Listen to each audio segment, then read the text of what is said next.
I have been driving big rigs for 17 years now, and I thought I knew every stretch of Interstate 94 through North Dakota like the back of my hand. From Fargo to the Montana border, I have hauled everything from farm equipment to wind turbine blades through every kind of weather this state can throw at you.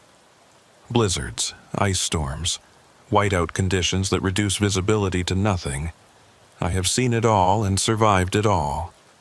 But what happened to me last February on a routine run through the Badlands still keeps me awake at night, and I still cannot explain what I saw or where I ended up when that storm hit.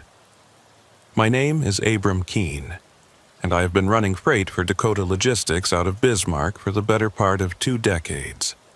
The company specializes in oversized loads, which means I spend most of my time hauling equipment that requires special permits and escort vehicles.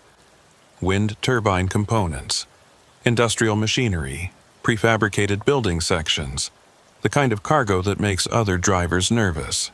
I have always liked the challenge of it, the precision required to maneuver 70 feet of truck and trailer through tight spaces and difficult conditions. It is honest work that pays well, and it has allowed me to raise 2 daughters mostly on my own after my wife Sarah passed away from cancer 9 years ago. The day everything changed started out routine enough. I was picking up 3 sections of wind turbine blade from a manufacturing facility outside of Jamestown, destined for a wind farm being built near Glendive, Montana. The load was massive, each blade section running 40 feet long and weighing close to 8,000 pounds.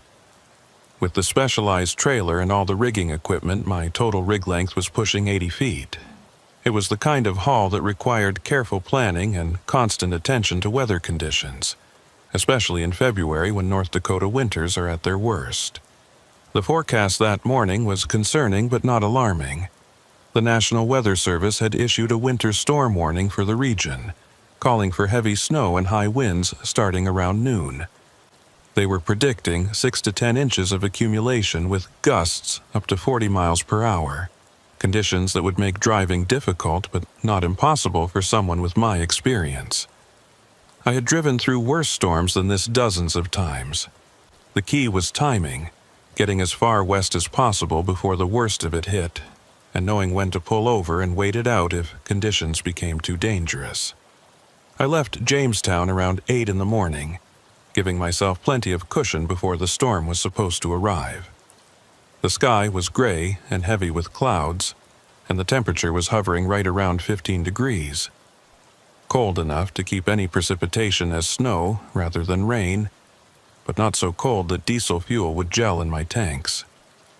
The wind was already picking up, though, gusting hard enough to rock my empty trailer as I drove to the loading facility. I could feel the weight of the approaching storm in the air, that peculiar pressure and stillness that comes before a major weather system moves through. The loading process took longer than expected. The turbine blade sections had to be secured with extreme care, multiple chains and straps positioned precisely to prevent any shifting during transport. The facility crew was professional and thorough, but they were also nervous about the incoming weather. By the time we finished all the paperwork and safety inspections, it was almost 11 o'clock, and the first snowflakes were starting to fall. Light stuff at first, just a dusting that blew across the pavement in swirling patterns.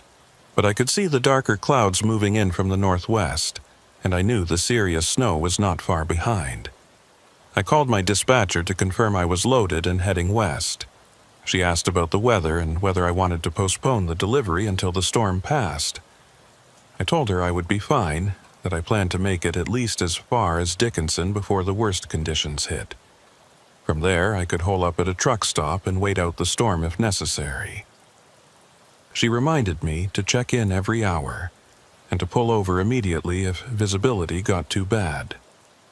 Standard protocol for winter driving in North Dakota, and advice I had followed religiously throughout my career. The first hour of driving was manageable. The snow was falling steadily, but not heavily, and traffic on Interstate 94 was light. Most of the smart drivers had already pulled over or delayed their trips, leaving the highway mostly empty except for a few other commercial vehicles and the occasional brave soul in a pickup truck. I kept my speed down to 45 miles per hour, well below the posted limit but appropriate for the conditions. With a load as large and unwieldy as wind turbine blades, you cannot afford to make sudden movements or corrections. Every input to the steering wheel and every touch of the brakes has to be smooth and deliberate. Around noon, just as I was passing through the small town of Steele, the weather took a serious turn for the worse. The snowfall intensified dramatically, going from moderate to heavy in a matter of minutes. Visibility dropped from a quarter mile to maybe 100 feet, and the wind picked up to the point where it was buffeting my trailer hard enough that I had to fight the steering wheel constantly to keep the rig centered in my lane. The highway department had not yet deployed snowplows to this section, which meant the pavement was rapidly accumulating snow. I could feel my drive wheels starting to slip occasionally, that subtle loss of traction that tells you the road surface is getting dangerous. I grabbed my CB radio and switched to channel 19 to check in with other drivers in the area. The channel was busy with truckers sharing information about conditions further west. What I heard was not encouraging. Multiple drivers were reporting whiteout conditions between Bismarck and Dickinson, with several trucks already pulled over on the shoulder waiting for the storm to pass. One driver said he had just passed a jackknifed semi near mile marker 173, and that state patrol was advising all commercial vehicles to find a safe place to stop. I checked my position and did some quick math. I was at mile marker 148, which put me about 25 miles east of Bismarck. Under normal conditions, that would be maybe 20 minutes of driving, but in this storm it could take an hour or more. I had to make a decision: push forward and try to reach the truck stops on the west side of Bismarck before conditions got any worse, or find a place to pull over right now and wait out the storm. Every instinct I had was telling me to stop, but there was nowhere safe to park with a load this size. I needed either a proper truck stop with a large parking lot, or at minimum a wide shoulder where I would not be a hazard to other traffic. That was when I started noticing something odd on my CB radio. In between the normal trucker chatter about road conditions and weather reports, I kept hearing fragments of another conversation. It was hard to make out clearly through the static and interference, but it sounded like someone giving directions or coordinates. I heard a man's voice say something about southbound escort at marker 212, and then a woman's voice responding with "copy that," maintaining visual on the convoy. The terminology sounded official, like maybe highway patrol or DOT workers coordinating a road closure. But something about the phrasing was off, like they were using codes or references that I did not recognize. I tried to focus on my driving as the storm continued to intensify. The snow was now falling so heavily that my windshield wipers, even on their highest setting, could barely keep up. The accumulation on the road was getting deeper, and I could feel my truck starting to labor as the tires fought for grip in the snow. My speed had dropped to 30 miles per hour, and I was seriously considering finding any available space to pull over and wait this out. Oversized load regulations be damned. That was when I saw the sign through the swirling snow. It was one of those standard green interstate signs announcing an upcoming exit, but something about it caught my attention. Exit 2 to 12, service area 1 mile, it read. I had driven this stretch of Interstate 94 hundreds of times over the years, and I could not remember there being an exit 212, at least not one with a service area. The exits in this region were spaced far apart, mostly providing access to small towns or county roads, and there were very few dedicated service areas between Jamestown and Bismarck. But the sign looked official enough, with the standard DOT formatting and reflective lettering. More importantly, it offered exactly what I needed right now: a place to get off the highway and wait out the storm safely. I eased my rig over toward the right lane, using my turn signal even though there was no other traffic visible in either direction. The wind was howling now, driving the snow horizontally across the highway and creating that disorienting effect where you cannot tell if the white you are seeing is falling snow or snow being blown across the road surface. The exit ramp appeared ahead, marked by reflective poles that were barely visible through the whiteout conditions. I slowed even further and carefully guided my truck and trailer onto the ramp, feeling the resistance as my tires plowed through 6 inches of unplowed snow. The ramp curved to the right in a gentle arc, and as I followed it, I noticed something strange. There were tire tracks in the snow ahead of me, relatively fresh tracks that had not yet been completely filled in by the accumulation. Someone else had taken this exit recently, probably within the last hour or so. That gave me a small measure of comfort. If another truck had come this way and found a safe place to park, then I was probably making the right decision. I continued down the exit ramp, which seemed longer than normal for a standard highway exit. It curved and descended for what felt like a quarter mile before finally leveling out. The road at the bottom was narrower than I expected, just a 2-lane surface with no clear markings visible under the snow. But those tire tracks were still there, twin grooves leading forward into the storm. I followed the tracks, keeping my speed down to a crawl and peering through the windshield for any sign of the service area the sign had promised. The landscape around me was completely white, no landmarks visible, no buildings or structures of any kind, just flat white terrain disappearing into white sky. That total sensory whiteout that can make you feel like you are driving through an empty void. The only reference points I had were those tire tracks and the narrow road beneath my wheels. My CB radio crackled to life again, that same fragmented conversation cutting through the static. This time, I heard it more clearly. A man's voice said, "Unit 7, confirm visual on the last trailer section." And then a different voice, also male, responded, "Visual confirmed, proceeding to service point." There was something about the phrasing that bothered me. Unit 7 sounded like a radio call sign, but it was not the format used by State Patrol or Highway Department vehicles. And what did they mean by last trailer section? Were they talking about a convoy of some kind? I reached for my CB microphone to call out and identify myself, but before I could key the mic, the road ahead of me suddenly opened up into what looked like a parking area. Through the snow, I could make out several large shapes that had to be vehicles, and beyond them the dark outline of a low building. This must be the service area, though I still could not shake the feeling that something was not quite right about this place. I had never heard of a service facility at this location, and the whole setup seemed oddly isolated and poorly maintained for an official DOT rest area. But I was here now, and the storm was only getting worse. I could see several other trucks already parked in the lot, their shapes barely visible through the driving snow. At least I would not be waiting out the storm alone. I found an open space large enough for my oversized load and carefully maneuvered my rig into position, setting my parking brake and shutting down my engine. The sudden silence after hours of road noise was almost shocking, broken only by the howl of the wind and the ping of snow hitting my windshield. I sat in my cab for a moment, looking out at the service area and trying to get my bearings.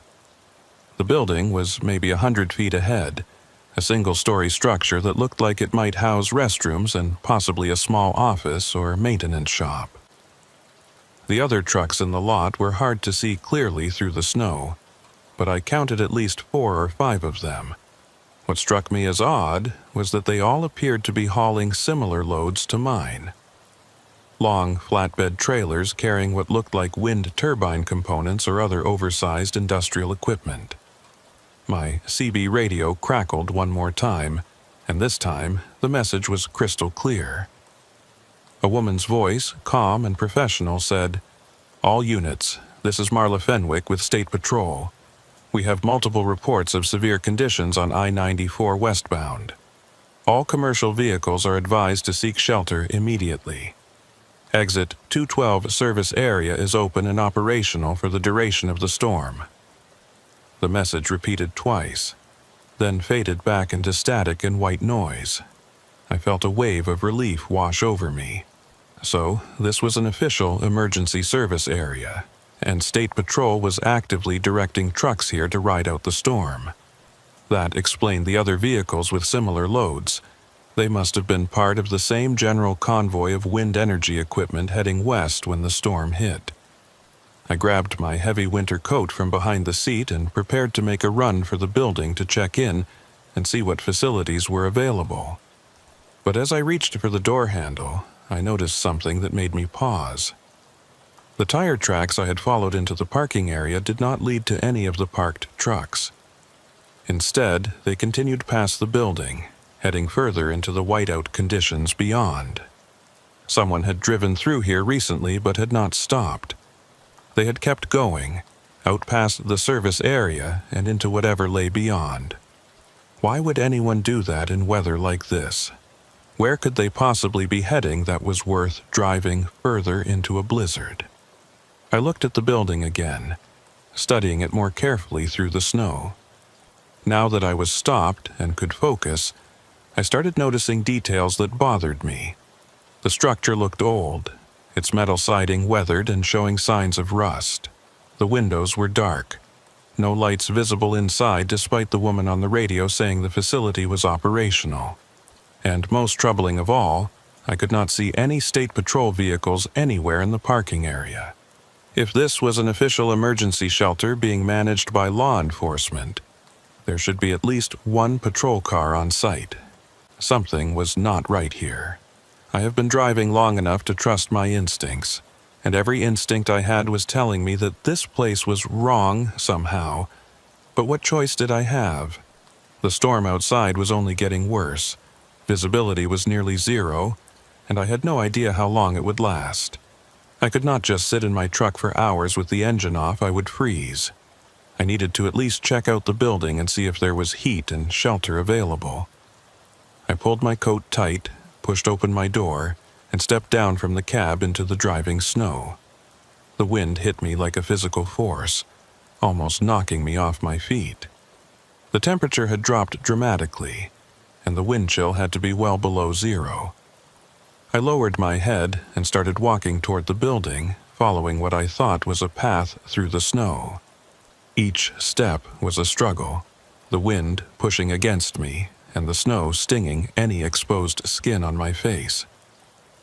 When I reached the building and grabbed the door handle, I noticed something that sent a chill down my spine that had nothing to do with the cold. The door was unlocked, but there was a handwritten notice taped to the inside of the glass. The paper was yellowed and faded, the ink barely legible. But I could just make out the words, "Maintenance Schedule, Winter 2019, Shift Assignments." Under that was a list of names and dates. The dates were from February of 4 years ago. But the paper looked fresh, the tape holding it in place still sticky and intact.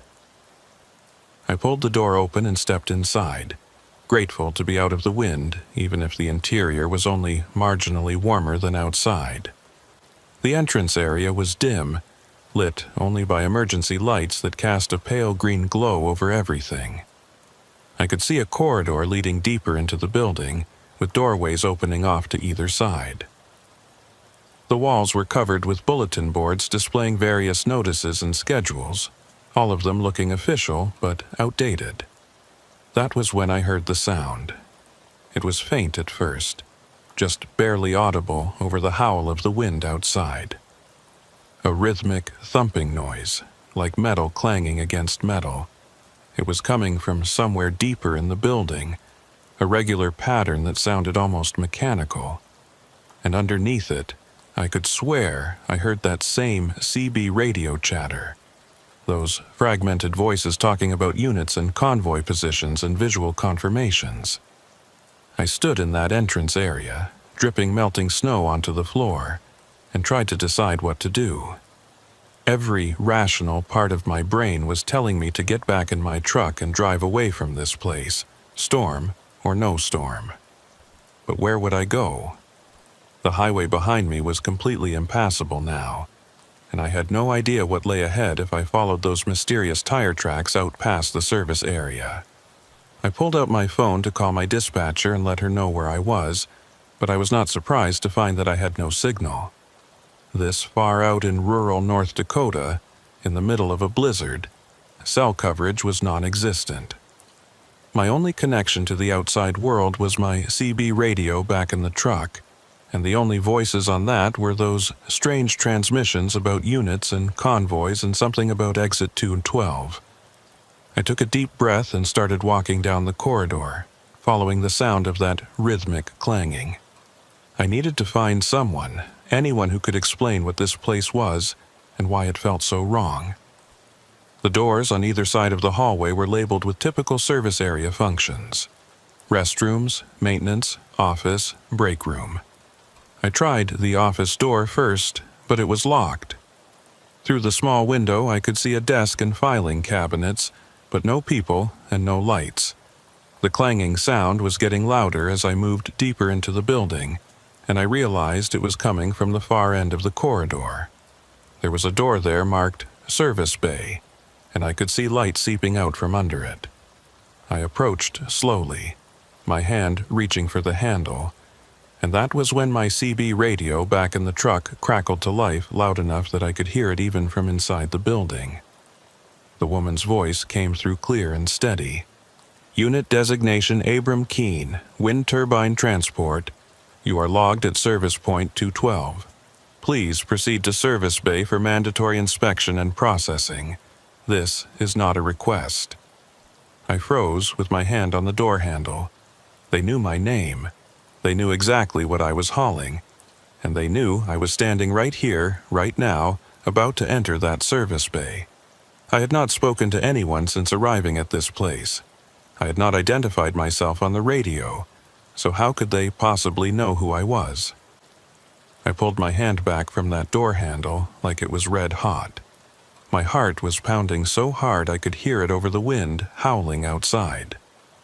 The voice on the CB radio had known my name, my exact cargo, and my precise location inside this building.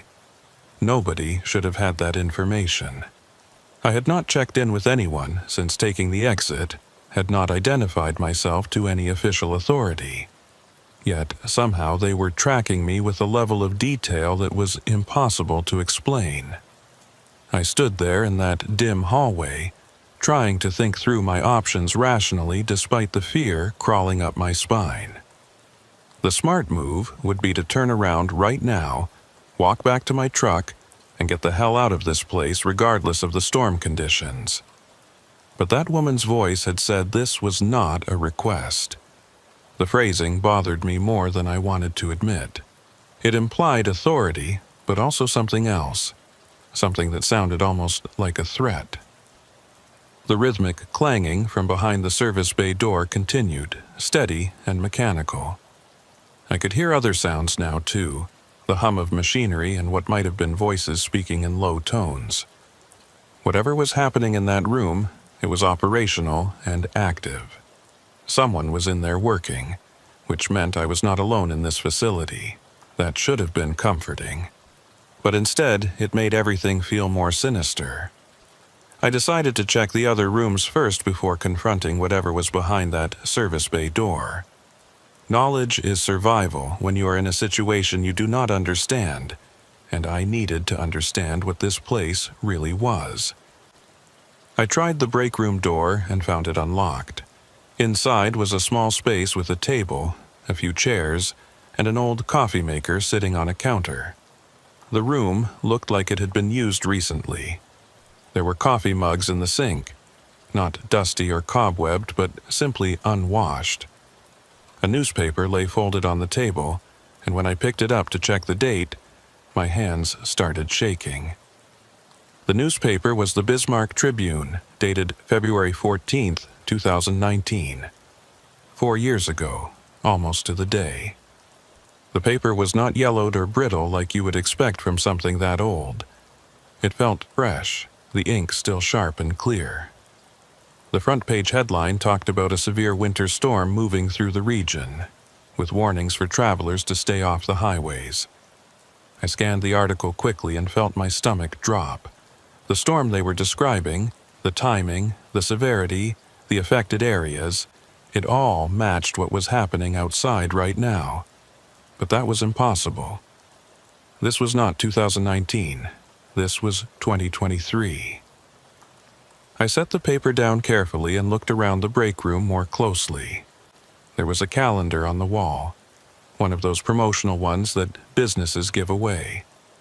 It showed February 2019, with several dates circled in red marker. The 14th was circled heavily, with a note written beside it that said Major Convoy Operation, All Staff Report. Today was February 14th, 2023, 4 years later to the exact date. My mind was racing through possible explanations. Maybe this place had been abandoned in 2019 and nobody had bothered to update the calendar or throw away the old newspaper. Maybe the coffee mugs in the sink had been sitting there unwashed for 4 years, preserved by the cold and dry conditions. But that did not explain the fresh feel of the newspaper or the fact that the coffee maker was still plugged in and had a red light indicating it was in standby mode, ready to brew.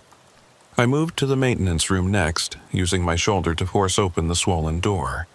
Inside was a cluttered space filled with tools, spare parts, and equipment for road maintenance. There were several logbooks stacked on a workbench, and I flipped through them quickly. They were filled with handwritten entries documenting vehicle inspections, equipment repairs, and supply inventories. The most recent entries were all from February 2019. The handwriting was clear and consistent, showing routine maintenance activities for what appeared to be a small fleet of trucks and service vehicles. But what caught my attention was a notation repeated several times throughout the logs. Escort duty for turbine convoy, Route 94 to Service Point 2-12. The entries were signed by someone named Thatcher Voigt, who appeared to be some kind of maintenance supervisor or operations manager. Multiple entries referenced coordinating with State Patrol, specifically mentioning someone named Marla Fenwick. That was the name of the woman whose voice I had heard on the CB radio, the one who had just identified me by name. I pulled out my phone and tried again to get a signal, hoping to call someone, anyone, who could help me make sense of this situation. Still nothing. The storm outside must be interfering with the cell towers, or maybe we were just too far from civilization for coverage. I thought about going back to my truck and trying to raise someone on the CB, but I was afraid of what voice might respond. If they knew my name and location, what else did they know, and what did they want from me? The sound of the clanging from the service bay suddenly stopped.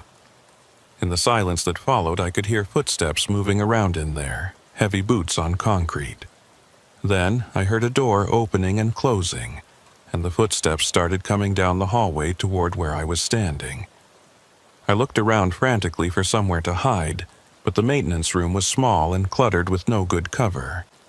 I pressed myself against the wall behind the door and waited, barely breathing. The footsteps passed by the maintenance room and continued toward the entrance. I heard the exterior door open, letting in a blast of wind and the sound of the storm, then close again. Whoever it was had gone outside. I gave them a minute to get clear, then carefully made my way back to the hallway and looked toward the entrance. Through the window in the door, I could see a figure walking across the parking lot, head down against the wind, moving between the parked trucks. This was my chance to check the service bay while it was unoccupied. I moved quickly down the hallway and tried the door. It was unlocked. I pushed it open slowly and stepped inside, my eyes adjusting to the bright fluorescent lights overhead. The room was large, taking up most of the building's interior space. It looked like a combination vehicle maintenance bay and logistics center. There were tool benches along one wall, a hydraulic lift in the center, and several desks with computers and radio equipment.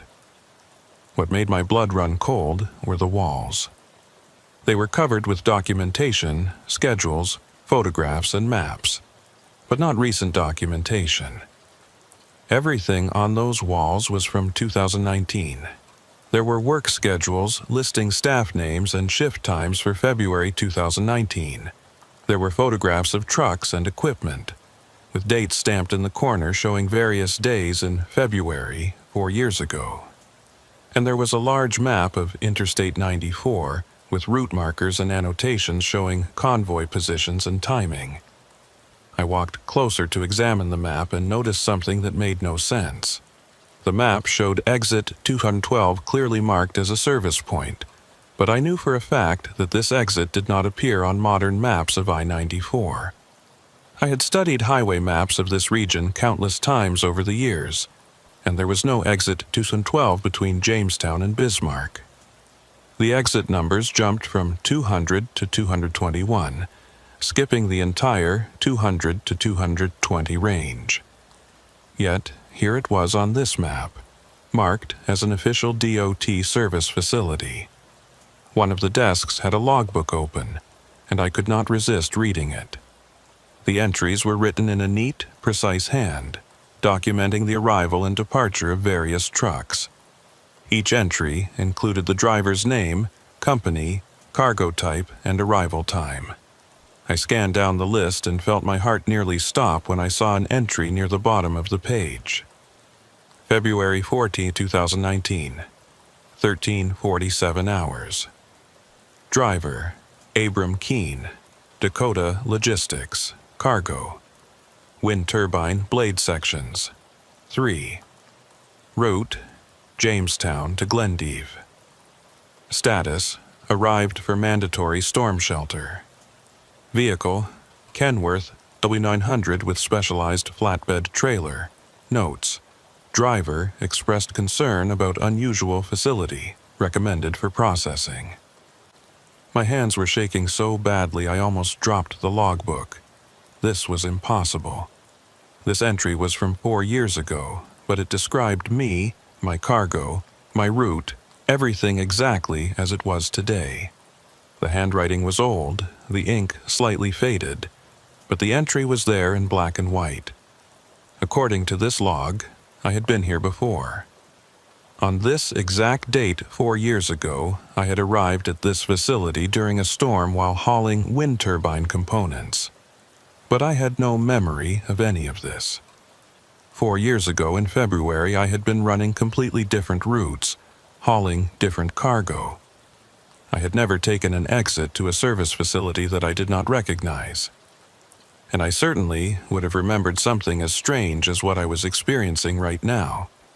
Yet, here was documentary evidence suggesting otherwise. I flipped back through earlier pages in the logbook, looking for more entries, trying to understand the pattern. What I found made everything worse. There were dozens of entries for other drivers, other trucks, other dates, but many of them had a notation in the status column that said either processing complete or departed to secondary point. A few entries, maybe 1 in 10, had a different notation that simply said retained. I did not like the sound of that word, retained. It implied that some drivers who came to this facility did not leave, or at least did not leave in the way they expected to. I thought about those tire tracks I had followed into the parking area, the ones that had continued past the service building and out into the whiteout. Had those drivers been retained, or had they departed to some secondary point? And where exactly was this secondary point? The CB radio equipment on one of the desks suddenly crackled to life, making me jump. It was not tuned to channel 19 like a normal CB would be. Instead, the display showed it was monitoring multiple frequencies simultaneously, scanning through them in a preset pattern. I could hear fragments of conversations, drivers reporting their positions, weather updates, discussions about road closures. Normal trucker chatter from across the region. Then the scanner stopped on a frequency, and the woman's voice came through again, clear and calm. Unit 7, this is Fenwick. Target vehicle has entered the service bay. Recommend immediate containment before subject attempts departure. Voight is in position outside. Proceed with standard protocol. The voice that responded was male, deeper and rougher than the woman's. Copy that, Fenwick. Moving to secure the building now. Subject matches the profile from the previous cycle. Should be a clean extraction. I did not wait to hear any more. I turned and ran for the hallway, my boots slipping on the concrete floor. Behind me, I heard the exterior door bang open and heavy footsteps entering the building. They were coming for me, whoever they were, and I had no intention of finding out what they meant by extraction. I made it to the entrance and grabbed the door handle, but it would not budge. The door was locked from the outside, something I had not noticed when I came in. There was a deadbolt that required a key, and I had no way to open it. I was trapped inside the building with whoever was coming down that hallway behind me. I looked around desperately for another exit. There had to be a back door, an emergency exit, something.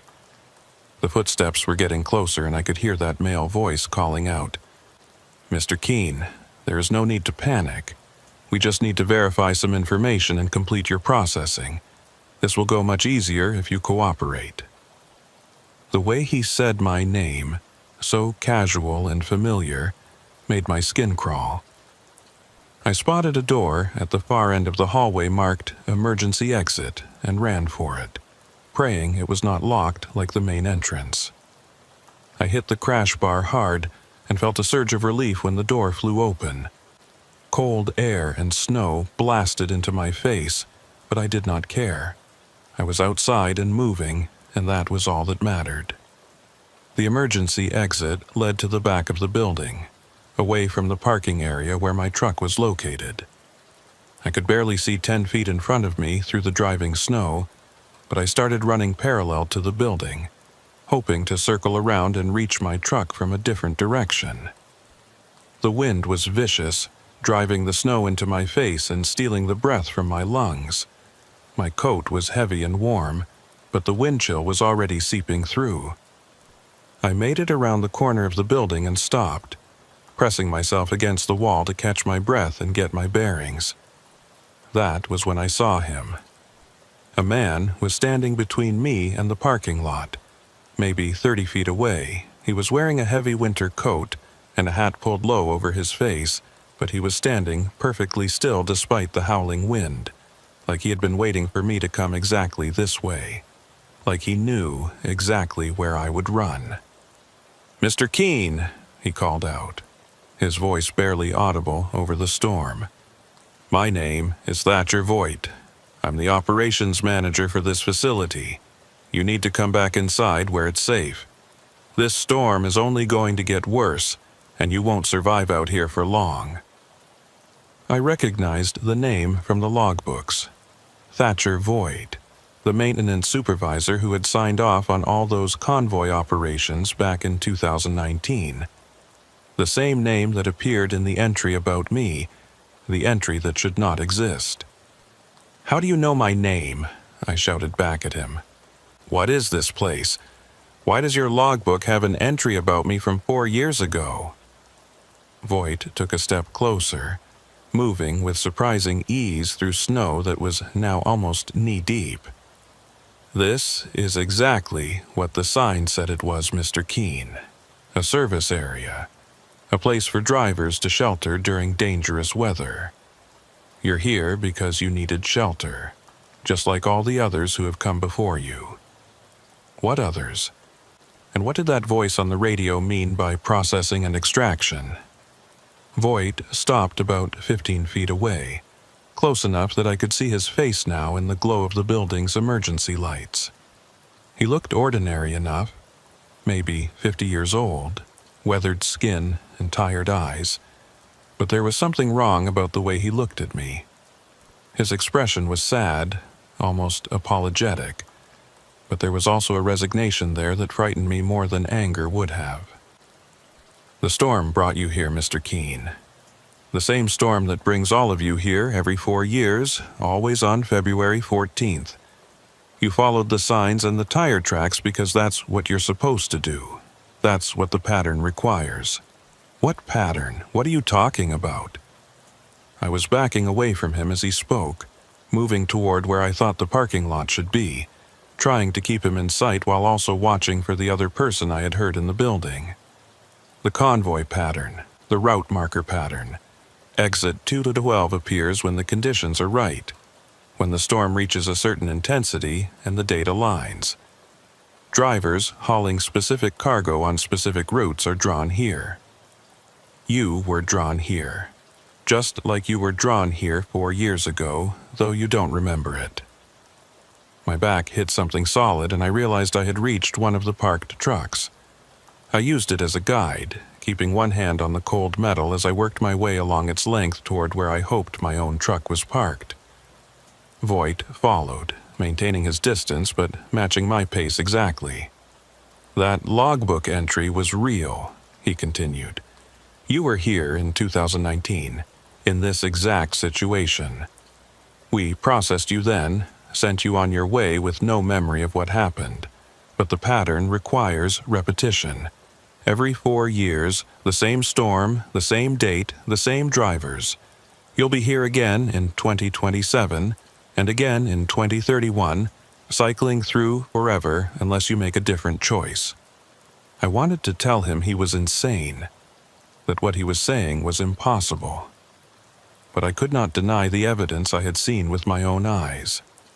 The dated documents that looked fresh, the logbook entry with my name from 4 years ago, the way everything about this place felt wrong and out of time. Something impossible was happening here, and I was caught in the middle of it. "What choice?"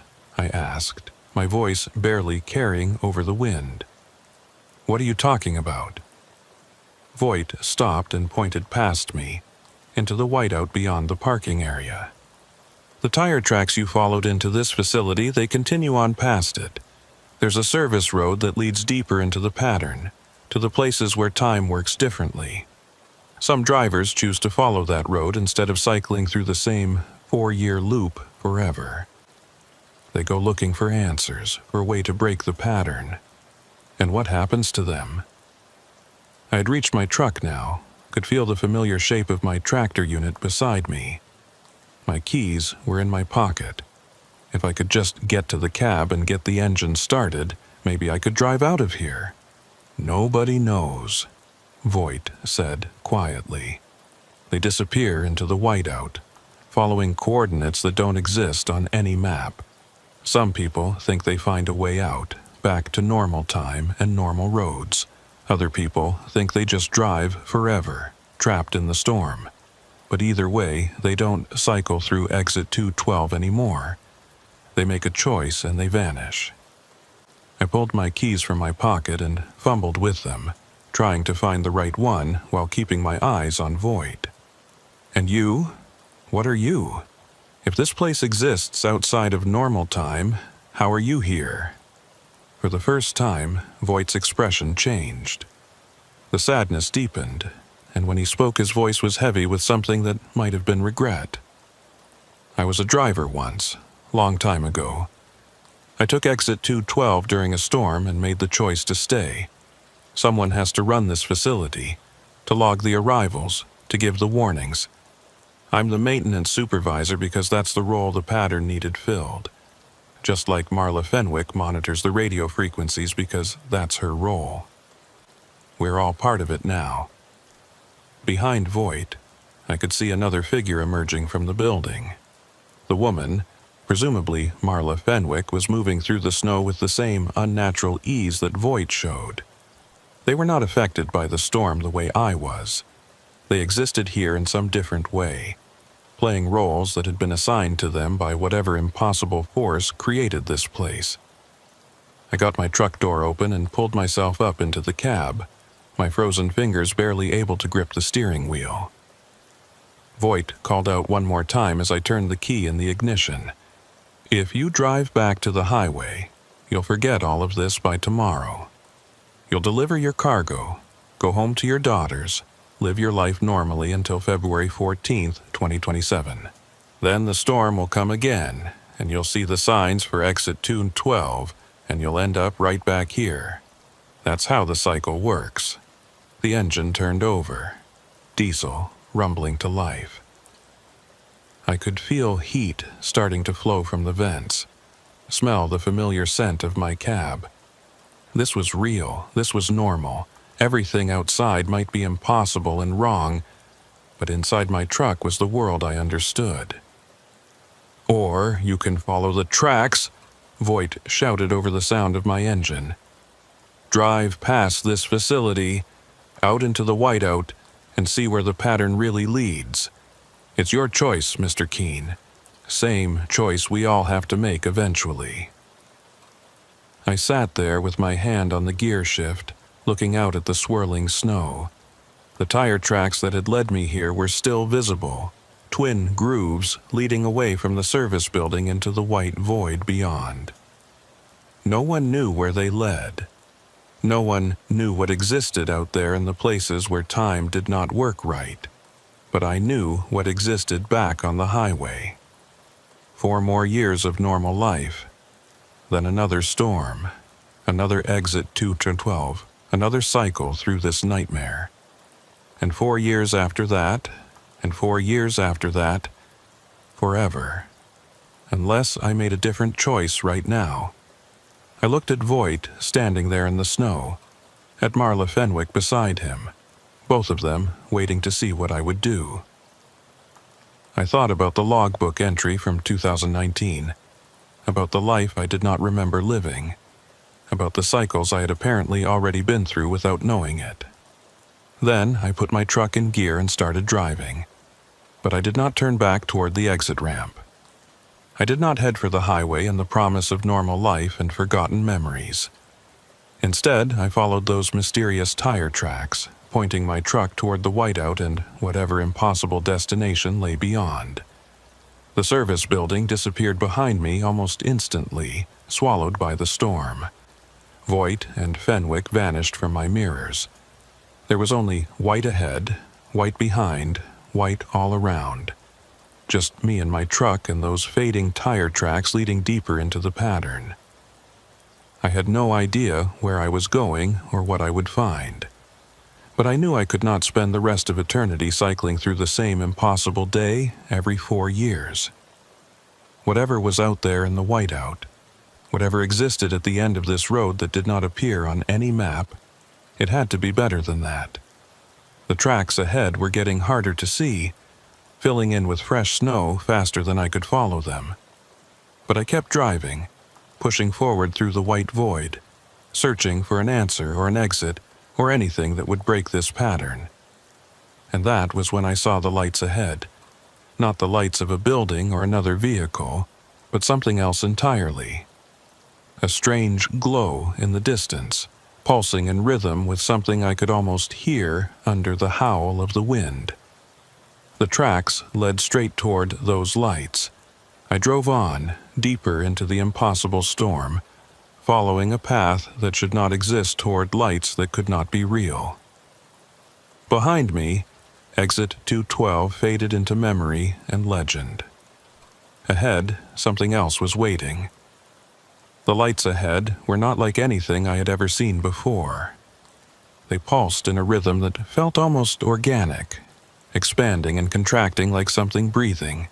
The color shifted between pale blue and white, creating strange shadows in the driving snow that made it impossible to judge distance or size. I could have been looking at something 100 feet away or a mile away. In a whiteout like this, with no reference points and no horizon, your senses betray you completely. I kept my speed down to maybe 10 miles per hour, following those tire tracks that were now barely visible indentations in the snow. My truck lurched and bounced over uneven terrain that should not have existed on any service road. This was not maintained pavement anymore. It felt more like I was driving across open prairie or frozen fields, places where no truck should ever venture. But the tracks continued forward, twin grooves that someone or something had carved through this impossible landscape, and I followed them because I had committed to this path and there was no turning back now. The dashboard clock in my truck had stopped working. The digital display showed 13:47 and would not change no matter how long I drove. I checked my watch and found it had stopped as well, frozen at the exact same time. 13:47. I remembered that time from the logbook entry back at the service building. That was the arrival time listed for Abram Keene on February 14, 2019. The moment I had supposedly entered this pattern 4 years ago, time itself had locked in place for me. My CB radio was still functional, but the only thing coming through was static mixed with those strange, fragmented conversations I had heard earlier. Every few minutes, I would catch a snippet of someone talking about convoy positions or route markers, always using that odd, formal language that sounded official but wrong. I tried calling out several times, identifying myself and asking for anyone who could hear me to respond. Nothing came back except more static and the occasional burst of those phantom voices. The heater in my cab was running full blast, but I could feel cold seeping in around the edges. Not normal winter cold, but something deeper and more penetrating. It was the kind of cold that makes you understand how small and fragile humans really are, how quickly we can be erased by forces we do not understand.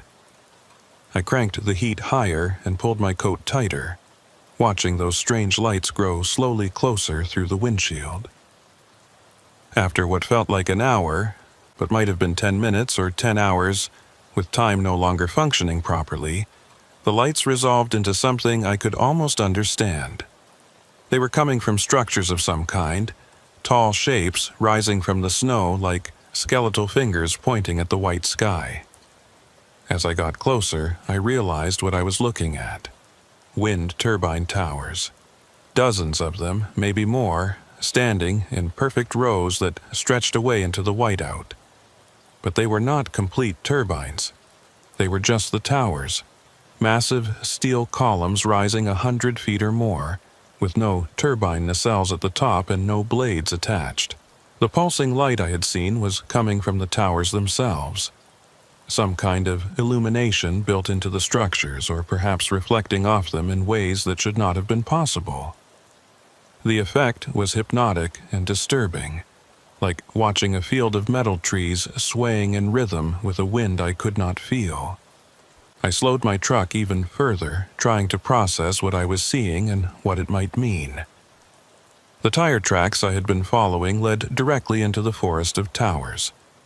I could see now that there was something like a road, or at least a cleared path, winding between the structures. The spacing was regular and precise, exactly wide enough for a large truck to pass through. Someone had designed this place with big rigs in mind. But why? What purpose could possibly be served by a field of incomplete wind turbines in the middle of a storm that existed outside normal time? I thought about the cargo I was hauling. 3 sections of wind turbine blade, destined for a wind farm in Montana. But I was nowhere near Montana now. I was somewhere else entirely, somewhere that should not exist on any map. And I was driving through a forest of towers that needed the exact type of components I was carrying. The coincidence was too perfect to be accidental. My headlights caught movement ahead, and I hit the brakes instinctively. The truck slid slightly on the snow-covered ground before the tires found purchase and brought me to a stop. I sat there staring through the windshield, trying to understand what I had just seen. There was another truck ahead of me, parked between 2 of the towers. It was a big rig like mine, pulling a flatbed trailer that looked nearly identical to my own specialized carrier, and it was loaded with wind turbine components. I sat there for a long moment, engine idling, trying to decide what to do. Every instinct I had was screaming at me to turn around and drive back the way I had come, storm or no storm, cycle or no cycle. But I had already driven too far into this impossible place. The path behind me had disappeared into the whiteout. and I had no way of knowing if I could even find my way back to the service building. Forward was the only direction that made any sense now. I put the truck in gear and drove slowly toward the parked vehicle. As I got closer, I could see more details. The truck was older than mine, maybe 15 or 20 years old based on the body style. The paint was faded and the chrome dulled by weather and age. But the cargo it carried looked fresh and new. 3 massive turbine blade sections secured with chains and straps that showed no signs of rust or deterioration. I pulled up alongside the parked truck and set my brake, leaving my engine running. The cab of the other truck was dark, no lights visible inside, no sign of movement. I grabbed my flashlight from behind the seat and climbed down from my cab, the wind and snow immediately attacking any exposed skin. I walked to the other truck and shone my light through the driver's side window. The cab was empty. No driver, no personal belongings, no indication that anyone had been there recently. But the keys were still in the ignition, and when I tried the door, I found it unlocked. I climbed up into the cab and looked around, searching for any clue about who had driven this truck here and where they had gone. The interior was clean but dated, with the kind of analog gauges and manual controls that had been phased out of newer trucks years ago. I checked the glove compartment and found the vehicle registration. The truck was registered to a company called Prairie Wind Transport out of Bismarck. The registration was dated 2015, 8 years ago. The driver listed was someone named Marcus Aldridge. I did not recognize the name, but something about seeing it written there in official documentation made this situation feel more real and more frightening. This had been a real person, a real driver just like me, hauling the same kind of cargo through the same impossible storm. There was a logbook on the passenger seat, the old-fashioned paper kind that drivers had to maintain before electronic logging became mandatory. I opened it and flipped to the last entry. The handwriting was shaky and uneven, like someone had written it while the truck was moving, or while their hands were shaking with cold or fear. February 14th, 2011. Followed the tracks past Service Point. Found the tower field. The lights are wrong. Everything here is wrong. Going to see how far the road goes. If anyone finds this, tell my family I tried to find a way out. Tell them I couldn't face going through the cycle again. M. Aldridge. The date stopped me cold. February 14th, 2011. 12 years ago. This driver had been here 12 years before me, on the same date, in what was presumably the same storm. The 4-year cycle Voight had mentioned suddenly made terrible sense. 2011, then 2015, then 2019, then 2023. Drivers getting pulled into exit 212 every 4 years. Some choosing to cycle through and forget, others choosing to follow the tracks and disappear into this place. I climbed down from the abandoned truck and walked back to examine its cargo.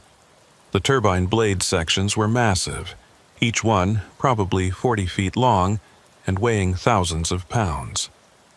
The securing chains looked tight and properly rigged, suggesting that Marcus Aldridge had been a careful and professional driver. But the blades themselves showed no signs of age or weather damage despite supposedly sitting here for 12 years. They looked as fresh as my own cargo, as if time had stopped for them the same way it had stopped for everything else in this place. I returned to my own truck and sat in the cab, trying to warm up and think through what I should do. I had found one abandoned truck, which meant there were probably others scattered throughout this tower field. The tire tracks I had been following were not from a single vehicle, but from multiple trucks driving this same impossible road over years or decades. All of them hauling wind turbine components, all of them drawn here by the storm and the pattern, and something else I still did not understand. The pulsing lights from the towers seemed to be getting brighter, or maybe just more noticeable as my eyes adjusted to their rhythm. I watched them through my windshield and noticed something I had missed before. The light pattern was not random. The towers were pulsing in sequence, creating a wave effect that moved through the field in a specific direction. The pattern was pointing, like an arrow made of light, showing the way deeper into the maze of steel columns. I should have stopped. I should have stayed with Marcus Aldridge's truck and waited for something, anything that made sense. But the pattern was calling to me the same way exit 212 had called to me, the same way those tire tracks had drawn me away from the service building. I put my truck in gear and followed the lights, driving deeper into the impossible tower field. The path wound between the structures in ways that seemed designed to disorient. Left turn, right turn, straight for a while, then another series of turns that left me with no sense of direction. I tried to keep track in my head, mapping the route so I could find my way back, but after a dozen turns I gave up. There was no going back. There was only forward, following the lights and the path that had been laid out for drivers like me. I passed 2 more abandoned trucks as I drove. One was even older than Marcus Aldridge's rig, a late 990s model that looked like it belonged in a museum. The other was newer, maybe from 2019 based on the styling. Both were carrying wind turbine components. Both had their keys still in the ignition, and both were completely empty of any sign of their drivers. My CB radio suddenly crackled to life with a clarity I had not heard since leaving the service building. It was not Marla Fenwick's voice this time, but something else. Multiple voices, all talking over each other, creating a chaotic jumble of words that almost made sense. I heard someone say, "Tower 67, blade installation complete," and another voice respond, "Confirmed, moving to Tower 68." More voices joined in, all reporting similar information, all using those same formal, precise phrases that marked them as part of whatever organization or entity was running this place. Then one voice cut through all the others, loud and clear and undeniably human. "This is Marcus Aldridge, Prairie Wind Transport. I'm at Tower 143. The assembly is complete. I understand now. I understand what they're building here." My hands gripped the steering wheel so hard my knuckles went white. Marcus Aldridge, the driver whose truck I had just examined, whose logbook entry was from 12 years ago. His voice was coming through my radio right now, in real time, from somewhere in this tower field. He was still here. Still alive, or at least still existing in whatever way people existed in this place outside normal time. I grabbed my CB microphone with shaking hands and keyed it. "Marcus Aldridge, this is Abram Keene. I found your truck back at Tower 26. Where are you? What's happening here?" Static filled the radio for a long moment, and I thought maybe he had not heard me. Then his voice came back, quieter now, more personal. Abram Keene. That name was in the logs at the service point. "You're part of the pattern now. How many cycles have you been through?" "This is my first time remembering it," I said. "Voight said I was here in 2019, but I don't have any memory of it. I followed the tracks instead of going back to the highway." "Good," Marcus said, and I could hear something like relief in his voice. "Then, maybe you can do what I couldn't. Maybe you can reach the end of the road before they finish the assembly." Assembly of what? What are they building with these towers? The radio went silent again, longer this time. When Marcus spoke again, his voice was distant and hollow. "The turbines aren't incomplete. They're waiting. Every 4 years, the storm brings more drivers, more cargo. We deliver the blades without knowing it. We assemble them without understanding what we're doing. The pattern uses us to build something that shouldn't exist." I looked out at the towers surrounding me, dozens visible through the snow, probably hundreds or thousands more stretching away into the whiteout. I thought about all those abandoned trucks, all those missing drivers, all that cargo of turbine blades delivered and installed by people who had been drawn into this place by forces they could not comprehend. "Where are you?" I asked into the radio. "Can I find you?" "I'm everywhere and nowhere," Marcus said. "Time doesn't work right when you've been here too long. I've been installing blades for 12 years, or maybe it's been 12 hours, or maybe it's been forever. The work never ends, and the towers keep growing, and the pattern keeps pulling in new drivers to help finish what I couldn't." My truck rounded another turn, and suddenly the landscape changed. The towers opened up into a clearing, and in the center stood something that made my mind struggle to process what I was seeing. It was a complete wind turbine, fully assembled with nacelle and blades, but impossibly massive. The tower had to be 500 feet tall, maybe more. The blades were so large that each one would have required multiple trucks to transport in sections. And the whole structure was glowing with that same pulsing light, brighter and more intense than any of the incomplete towers around it. "You see it now," Marcus said through the radio. "The first completed turbine. They started building it in 1967, or maybe it was always here and they're just making it visible. Every 4 years, every storm, every driver who follows the tracks delivers the pieces. We're building something that exists outside of time, Abram. And when it's complete, when all the towers are finished and all the blades are installed, something is going to change. Something fundamental about how the world works." I parked my truck and sat staring at the massive turbine. The blades were turning slowly despite there being no wind I could feel. They moved in perfect silence, each rotation taking minutes to complete. The motion was hypnotic and terrifying, like watching the hands of a cosmic clock counting down to something inevitable. "What do I do?" I asked. "How do I stop this?" "You can't stop it," Marcus said. "The pattern is too big, too old, too established. But you can make a choice that I didn't make. You can refuse to deliver your cargo. You can leave those blade sections on your truck and drive past the assembly point. Keep going until you find the edge of the pattern, if there is an edge. Nobody I've talked to has ever found it, but maybe you'll be different. What happens if I refuse? What happens if I just stop driving and wait? Then you become part of the pattern like I did. You'll start hearing the assembly instructions on the radio. You'll feel the pull to unload your cargo and install it where it belongs. Eventually, you'll give in because it's easier than fighting, and then you'll be here forever, maintaining the towers and waiting for the next driver to arrive with the next load of components." I looked at the complete turbine again, at its massive blades cutting through the white air with silent precision.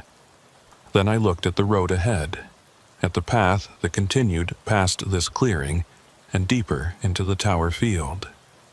The tire tracks I had been following were still visible, leading onward. Other drivers had made the same choice Marcus was describing.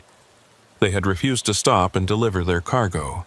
They had kept driving, searching for an edge or an exit or an answer. And none of them had ever returned to tell what they found.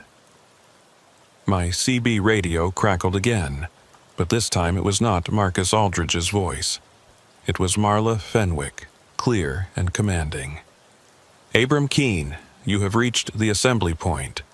Your cargo is required for completion of Tower Sector 17, subsection 44.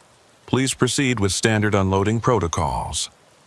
I looked in my mirrors and saw lights approaching from behind. Multiple vehicles moving through the tower field toward my position. They were coming to collect my cargo whether I cooperated or not. The pattern had invested too much in pulling me here, in guiding me through the storm and past the service point and along the impossible road. It was not going to let me leave with those turbine blades still on my trailer. "Marcus," I said into the radio, "if I keep driving, if I go past the assembly point, what are my real chances of finding a way out?" There was a long pause before he answered. "Honestly, I don't know if anyone has ever made it. but I know for certain that stopping here means you never leave. So maybe the unknown is better than the certain. Maybe driving into the whiteout is better than becoming part of the pattern. The lights behind me were getting closer. I could make out the shapes now, several trucks and what looked like heavy equipment moving in convoy formation. They would be here in minutes, and then my choice would be made for me. I put my hand on the gear shift and made my decision.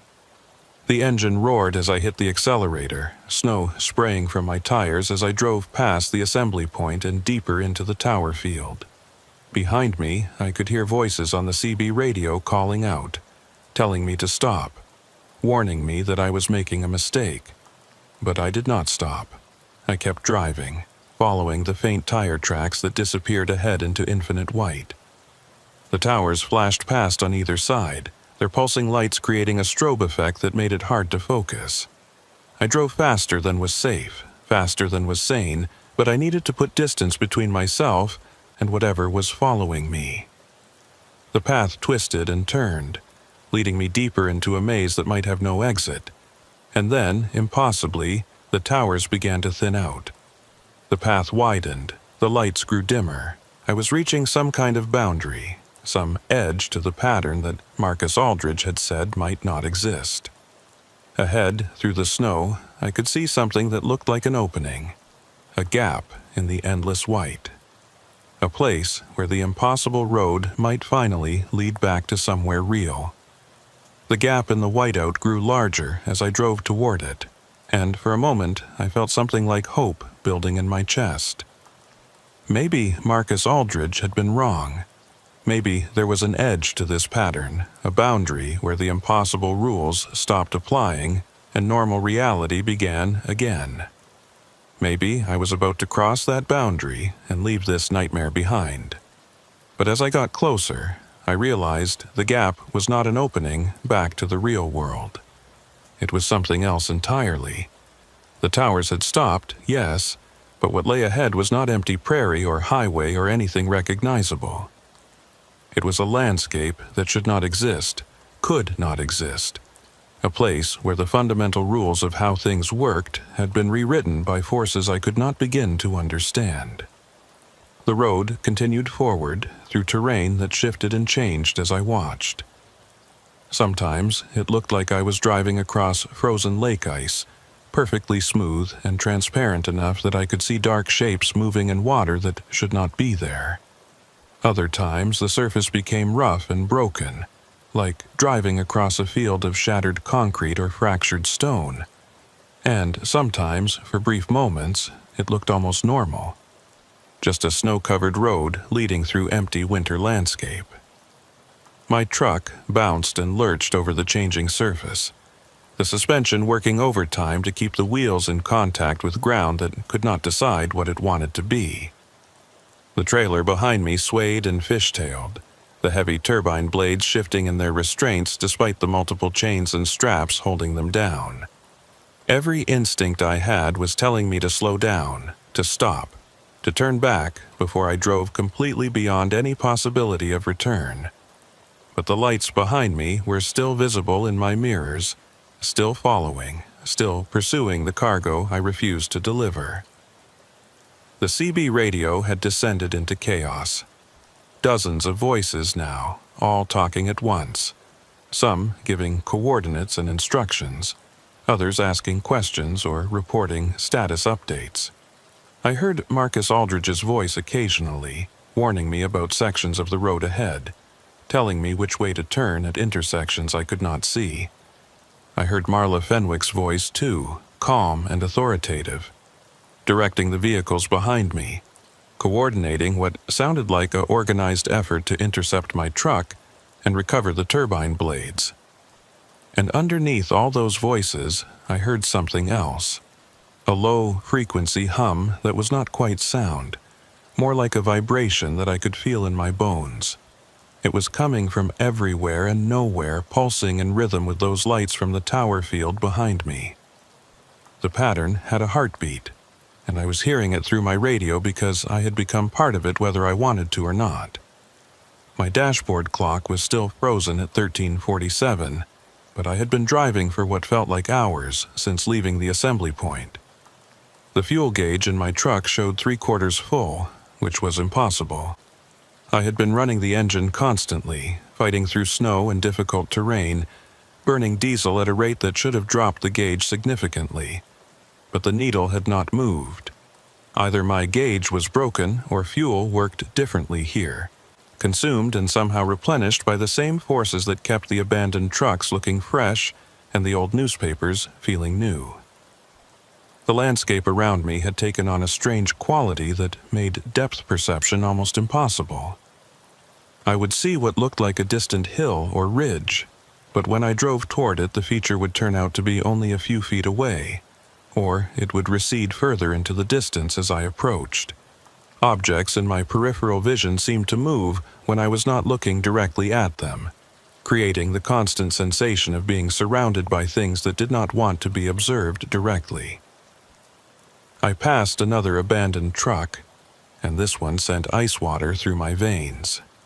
It was a Kenworth W900, painted in the exact colors of Dakota Logistics, my company. The truck looked nearly identical to my own rig, same model year, same configuration, same specialized flatbed trailer.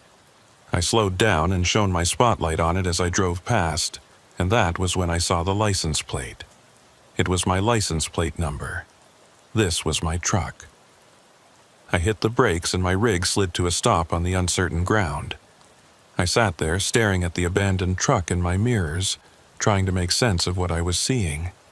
How could my truck be both here, abandoned and empty, and also the one I was currently driving?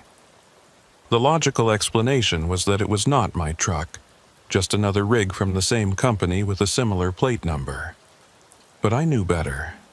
I knew with absolute certainty that I was looking at my own vehicle, the same truck I was sitting in right now. The CB radio crackled, and Marcus Aldridge's voice came through, quieter than before. "You're seeing the edges now, Abram, the places where the pattern loops back on itself.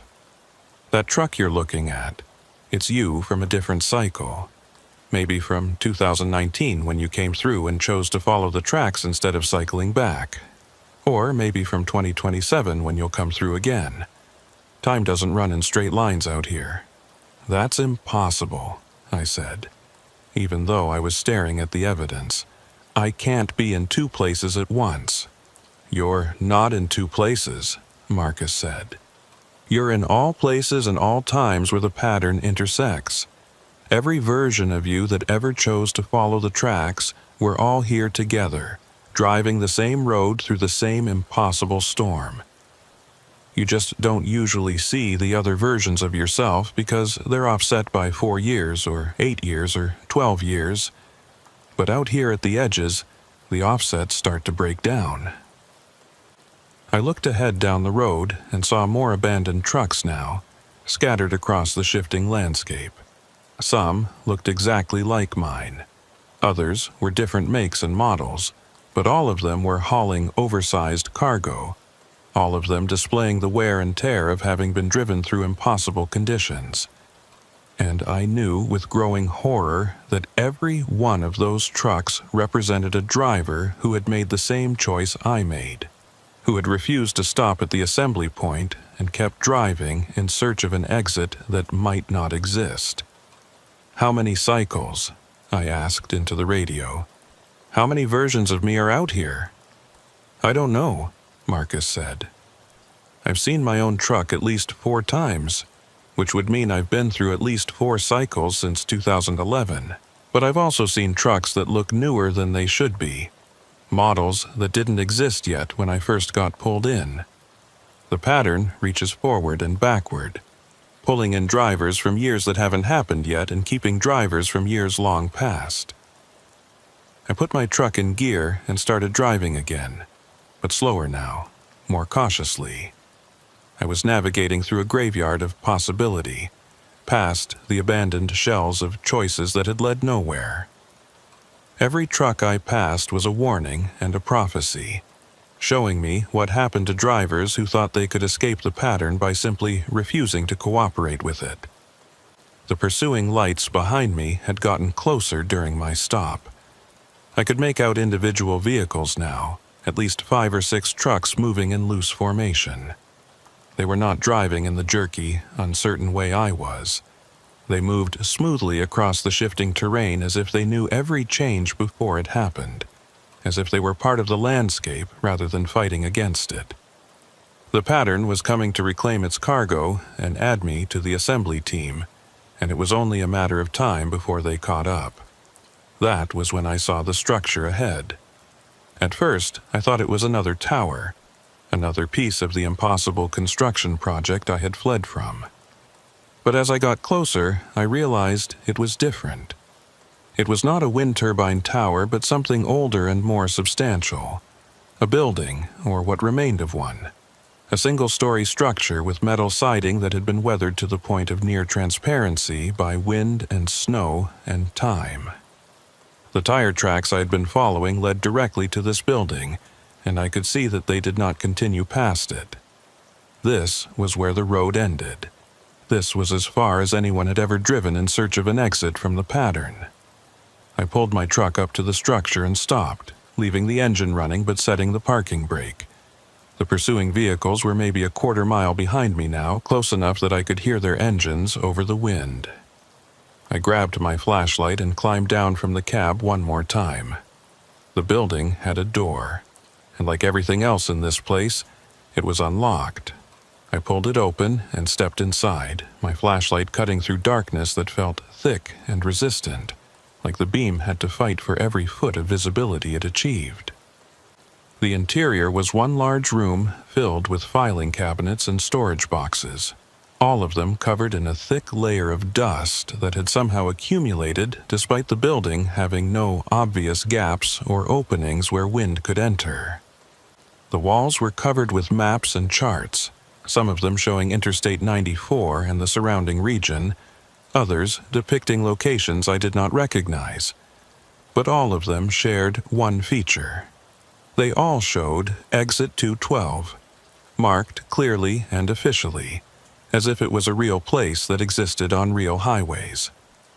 I walked to the nearest filing cabinet and pulled open a drawer. Inside were folders, hundreds of them, each one labeled with a name and a date. I flipped through them quickly and felt my heart sink as I recognized what I was looking at. Driver files. Records of every person who had ever been pulled into the pattern. There were names going back to the 1960s, each file documenting arrival times, cargo manifests, vehicle information, and most chillingly, a status notation indicating whether the driver had chosen to cycle through or follow the tracks. I found my own file without much trouble. Keen Abram. The folder was thick, containing multiple entries. The earliest was dated February 14, 1991, 32 years ago. According to the record, I had arrived at exit 212 during a severe winter storm while hauling farm equipment. The status showed cycled, memory suppressed, returned to pattern. There were more entries for 1995, 99, 2003, 2007, 2011, 2015, and 2019. 8 cycles spanning 32 years. And in every single one, the status was the same. I had cycled through, forgotten the experience, and returned to normal life until the pattern pulled me back 4 years later. But the 2023 entry was different. The status was marked as tracking non-compliant, following service road. And below that, in handwriting rather than typed text, someone had written, "Subject has reached terminal archive. Pattern integration necessary within next cycle or timeline, corruption risk increases." I heard voices outside and realized the pursuing vehicles had arrived. I grabbed my file and several others, stuffing them inside my coat. If I was going to be integrated into the pattern, if I was going to become like Marcus Aldridge and spend eternity assembling towers and waiting for the next delivery, then at least I could take evidence of what was happening here. Maybe, in some future cycle, some version of me would find these files and understand what they were part of. The door opened, and Thatcher Voigt walked in, snow swirling around him. He looked exactly as he had back at the service building, unchanged and unchanging. Behind him, I could see Marla Fenwick and several others, all wearing the same official-looking uniforms, all carrying themselves with the same eerie calm. "You made it further than most," Voigt said, looking around the archive building. "Most drivers turn back when they start seeing their own trucks. The psychological stress of meeting yourself across different timelines usually breaks people before they reach this point." "What is this place?" I asked, holding up the files. "What are all these records? How long has this been going on?" "Since the first tower was erected in 1967, Voigt said. "Since someone decided to build a wind farm in a location that existed outside normal space-time. The pattern formed around that initial construction, creating a loop that pulls in exactly what it needs to continue growing. Drivers, cargo, machinery, all of it drawn in through exit 212 whenever the storm reaches the right intensity and the date aligns.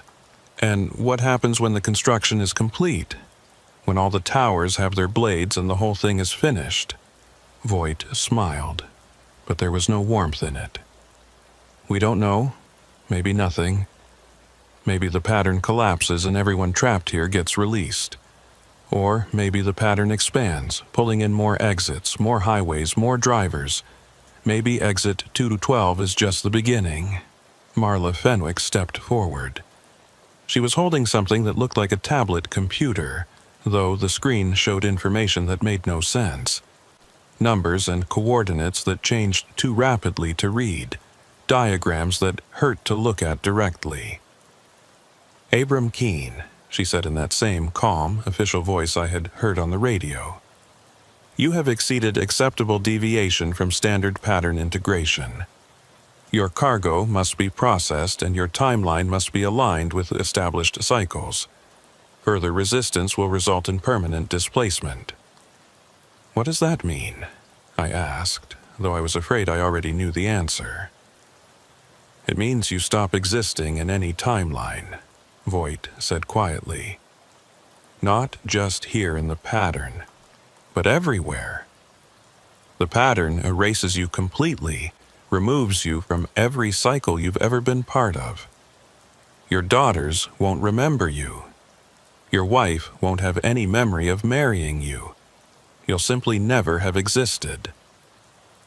I looked at the files in my hands, at decades of records documenting drivers who had been pulled into this nightmare. How many people have you erased? How many drivers have been removed from existence because they wouldn't cooperate? Voigt did not answer, but the expression on his face told me everything I needed to know. The pattern did not tolerate permanent resistance. It would absorb you or erase you, but it would not let you escape. "I'll make you the same offer I made at the service building," Voigt said. "Come back with us. Deliver your cargo. Accept integration into the maintenance team. You'll exist here serving the pattern, but you'll exist. That's more than the alternative offers." I thought about Marcus Aldridge, still out there somewhere among the towers, installing blade after blade for 12 years, or 12 hours, or forever. I thought about all the other drivers who had made that same choice, who had decided that existing in service to the pattern was better than not existing at all. And I thought about my daughters, about whether they would notice if their father was suddenly erased from every memory and photograph and moment they had ever shared with him. The honest answer was that I did not know what to do. Neither choice was good. Both led to a kind of death, just different flavors of it. But I had driven this far, had seen this much, and something in me refused to go quietly into either option they were offering. "There's a third choice," I said, backing toward the door. "The one nobody talks about because nobody has ever taken it." "What choice is that?" Voigt asked, though something in his eyes suggested he already knew. "I keep driving," I said, "past this archive, past whatever lies beyond as far as the road goes. Maybe I find an exit, maybe I get erased, maybe I just drive forever. But at least I'll be making my own choice instead of accepting the only options the pattern wants to give me. I was out the door before they could respond, running through the snow toward my truck. I heard Voight calling after me, telling me I was making a mistake, warning me about what existed beyond the archive. But I was already in my cab, already putting the truck in gear, already moving. The road did continue past the archive, though it was barely visible now, more suggestion than reality. I followed it anyway, pushing my truck through conditions that should have been impossible to navigate. Behind me, I could hear the vehicles starting up, beginning another pursuit, but they seemed slower now, more hesitant, as if even the pattern was uncertain about what lay ahead. The landscape around me began to dissolve completely. The shifting ground, the swirling snow, the abandoned trucks, all of it faded into white nothingness. I was driving through pure void now, following a road that existed only because I believed it did. The dashboard lights in my cab flickered and dimmed. The heater stopped working. Even the sound of my engine grew distant and muffled. Marcus Aldridge's voice came through the radio one last time, faint and breaking up. "Abram, I don't know if you can hear me. I don't know if anyone will ever hear me. But if you make it through, if you find a way out that I couldn't find, tell my family I tried. Tell them I didn't give up. Tell them—" The radio went silent. The dashboard lights went completely dark. The engine noise faded to nothing. But the truck kept moving, rolling forward through the white void on momentum or something else, something beyond physics or logic or any rules I understood. And then, so suddenly, it felt like waking from a dream, I was back on Interstate 94. Real highway, real pavement, real traffic moving in both directions. The storm was still raging, snow falling heavily. But it was normal snow. Natural weather, not the impossible whiteout of the pattern. I checked my mirrors and saw my trailer still attached, my cargo still secured. The dashboard clock was working again, showing 16:22.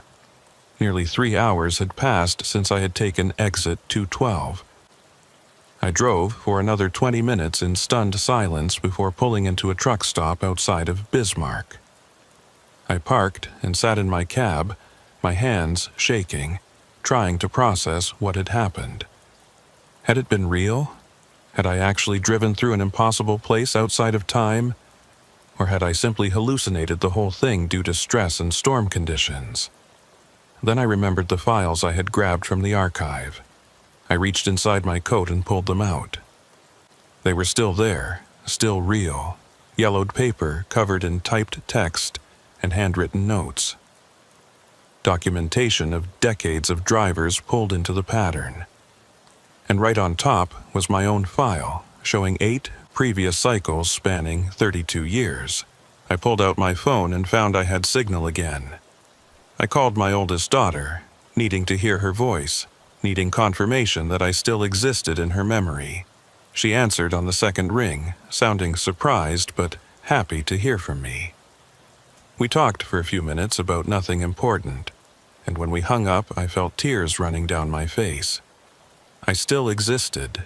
I had not been erased, but I had not escaped either. I delivered my cargo to Montana the next day, the turbine blades handed over to the customer, just like any normal job. I went home to Bismarck and tried to return to normal life. But I could not stop thinking about Exit 212, about Marcus Aldridge still trapped in the Tower field, about all those files documenting drivers pulled into cycles they did not remember. I checked my maps obsessively for weeks afterward, looking for any mention of Exit 212. Nothing. I asked other drivers if they had ever heard of a service facility at that location. Nobody had. I even called the North Dakota Department of Transportation and asked about storm shelters on Interstate 94. They told me there was no exit numbered 212 in their system. But I kept the files. I hid them in my house where my daughters would not find them, where nobody would accidentally discover them and think I had lost my mind. And every February, as the 14th approaches, I find myself watching the weather forecasts obsessively, dreading the sight of a winter storm warning for the region, because I know the pattern is still there. I know exit 212 will appear again when the conditions are right, when the storm reaches the proper intensity and the date aligns. And I know that sometime in the next 4 years, maybe in 2027 on February 14th, I will be hauling another load through North Dakota when the snow starts falling and the signs start appearing. And when that happens, I will have to make a choice again. Cycle through and forget, or follow the tracks and risk everything. The worst part is not knowing which choice I will make. The worst part is knowing that I have apparently made the choice 8 times before, and I cannot remember any of them. How many versions of me are out there right now, driving through the tower field, installing turbine blades, searching for exits that might not exist? Last week, I got a new assignment from my dispatcher. A load of wind turbine components, pickup in Jamestown, delivery in Glendive. The exact same route I was running when this all started. I told her I could not take it, made up an excuse about prior commitments, but the assignment is still sitting in my queue, waiting for me to accept it. And February is coming. The calendar on my wall shows it creeping closer, day by day. The weather forecasters are already talking about a major winter storm system developing over the northern plains. They say it should reach peak intensity around the middle of the month. I have been driving big rigs for 17 years, and I thought I knew every stretch of Interstate 94 through North Dakota like the back of my hand. But now I know there are roads within roads, exits that appear and disappear, places where the pattern pulls you in and never fully lets you go. Sometimes, late at night, I tune my CB radio to channel 19 and listen to the chatter. Normal trucker conversation, traffic reports, weather updates. But every once in a while I hear something else. A fragment of that same formal language. Someone giving coordinates that do not match any map. A voice calling out instructions for assembly operations at tower locations that should not exist. And sometimes, very rarely, I hear Marcus Aldridge's voice, still out there somewhere in the pattern, still trying to warn other drivers, still searching for a way out after 12 years or 12 hours, or forever. I should destroy the files. I should forget everything I saw and experienced. I should accept that I somehow hallucinated the whole thing and move on with my life. But I cannot. Because I know that exit 212 is real. I know the pattern is waiting. And I know that when February 14th arrives and the storm comes and I see those signs appearing on the highway, I will have to face the same choice again. Maybe this time I will cycle through and forget. Maybe this time I will follow the tracks and reach the edge I could not reach before. Maybe this time I will make the third choice, the one that leads beyond both the pattern and the archive, into whatever unknown territory exists past the limit of the impossible road. Or maybe I will just keep driving back and forth through the same 4-year cycle forever, delivering cargo to places that should not exist, building towers that reach toward skies that exist outside of time. I have been hauling freight through Minnesota's Iron Range for 6 years now, and I can tell you with absolute certainty that there is no lonelier stretch of highway in America than those mining roads in the dead of winter. Most people think of Minnesota and picture the Twin Cities, or maybe Duluth, but up here in the far northeast corner of the state, you are in a different world entirely. Mile after mile of dense pine forest broken only by massive open-pit iron mines, their rust-red walls carved into the frozen earth like wounds that never heal. The towns are small and far apart, The roads are maintained just well enough to keep the mining trucks moving, and when a winter storm rolls in off Lake Superior, you can find yourself completely cut off from civilization faster than you would think possible. My name is Nolan Priest, and I drive for Mesa B Freight out of Virginia, Minnesota. Not the state, the town. It is a small place built on iron mining, population maybe 8,000 on a good day, and it sits right in the heart of the Iron Range. The company I work for specializes in hauling equipment and supplies to the active mines scattered throughout the region. Heavy machinery parts, drilling components, industrial chemicals, the kind of cargo that keeps the mines operational and the local economy from collapsing completely. It is steady work that pays better than most trucking jobs because of the difficult conditions and the specialized knowledge required to navigate these roads safely. The roads up here are not like normal highways. Many of them started as mining access routes, rough tracks bulldozed through the wilderness to connect pit operations with processing facilities and rail yards. Over the years, they have been improved and paved, but they still retain that utilitarian character. Sharp curves, steep grades, minimal shoulders, and maintenance that focuses on keeping the surface drivable rather than safe or comfortable. In summer, you deal with logging trucks and tourist traffic heading to the boundary waters. In winter, you deal with ice, snow, and isolation that can turn deadly if you are not prepared. I learned to drive these roads from my father, who hauled taconite pellets for 30 years before his back gave out and forced him into retirement. He taught me to respect the Iron Range, to understand that the land up here does not care about your schedule or your plans. The weather changes fast, the roads can become impassable without warning, and help is often hours away if you get into trouble. The key to survival is knowing your limits, planning ahead, and never taking unnecessary risks just to meet a deadline. But sometimes the weather and the roads conspire against you in ways that no amount of planning can prevent. And that is exactly what happened to me last January during what the Weather Service later called the worst ice storm to hit the region in 20 years. I was hauling a load of replacement drill bits and hydraulic components to a mine site outside of Babbitt, a tiny town about an hour northeast of Virginia. The load was not particularly heavy, maybe 30,000 pounds total, but the equipment was expensive and the mine was desperate for it. One of their primary drills had broken down, and without those parts they would have to shut down an entire section of the operation. My dispatcher had impressed upon me the urgency of the delivery, but she had also made it clear that I should not take any risks if the weather turned bad. The forecast that morning had not looked particularly threatening. The meteorologists were calling for light snow and temperatures in the teens, typical January conditions for northern Minnesota. But anyone who has spent time in this region knows that weather forecasts are more like educated guesses than reliable predictions.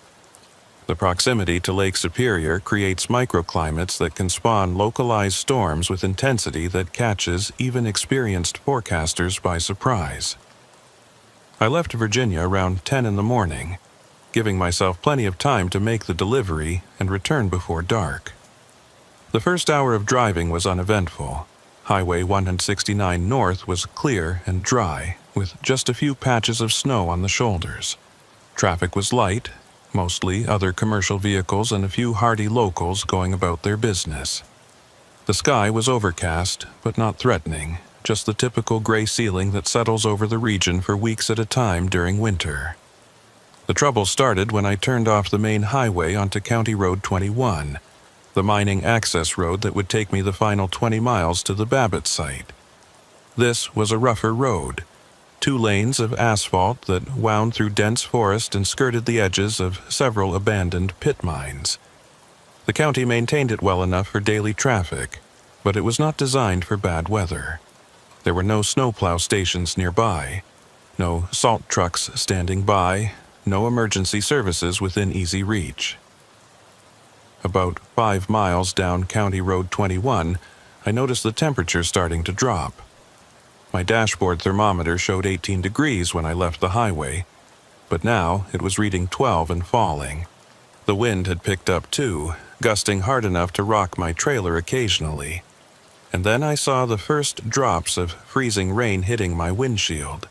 Tiny pellets of ice that the wipers smeared across the glass instead of clearing away. Freezing rain is every trucker's nightmare, especially on roads like these. It starts innocently enough, just a light precipitation that seems harmless. But it builds up fast, coating everything it touches with a layer of clear ice that is nearly invisible and slicker than anything else you will encounter on the road. Black ice, we call it, because it takes on the color of whatever surface it is coating. On asphalt, it looks like wet pavement, which makes it even more dangerous because drivers do not realize they are on ice until they lose traction. I slowed down immediately, dropping my speed from 50 to 35. My truck was equipped with good winter tires and I had plenty of experience driving in bad conditions. But black ice does not care about your equipment or your experience. It will take your wheels out from under you faster than you can react if you are not extremely careful. I turned on my four-way flashers and moved to the center of the lane, trying to avoid the shoulders where ice would accumulate first.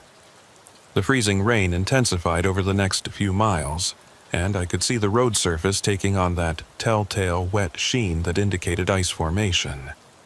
My tires were starting to slip occasionally, that subtle loss of grip that tells you the road is getting dangerous. I was still 20 miles from the mine site, and maybe 15 miles from the last place where I had cell phone coverage. The smart decision would be to find somewhere to pull over and wait out the storm, but there was nowhere to pull over on this narrow road that would not put me at risk of being hit by another vehicle. I grabbed my CB radio and tried to raise anyone in the area, hoping to get a report on road conditions ahead. Channel 19 was mostly static, which was normal for this remote region. I switched to Channel 9, the emergency channel, and called out my position and situation. No response.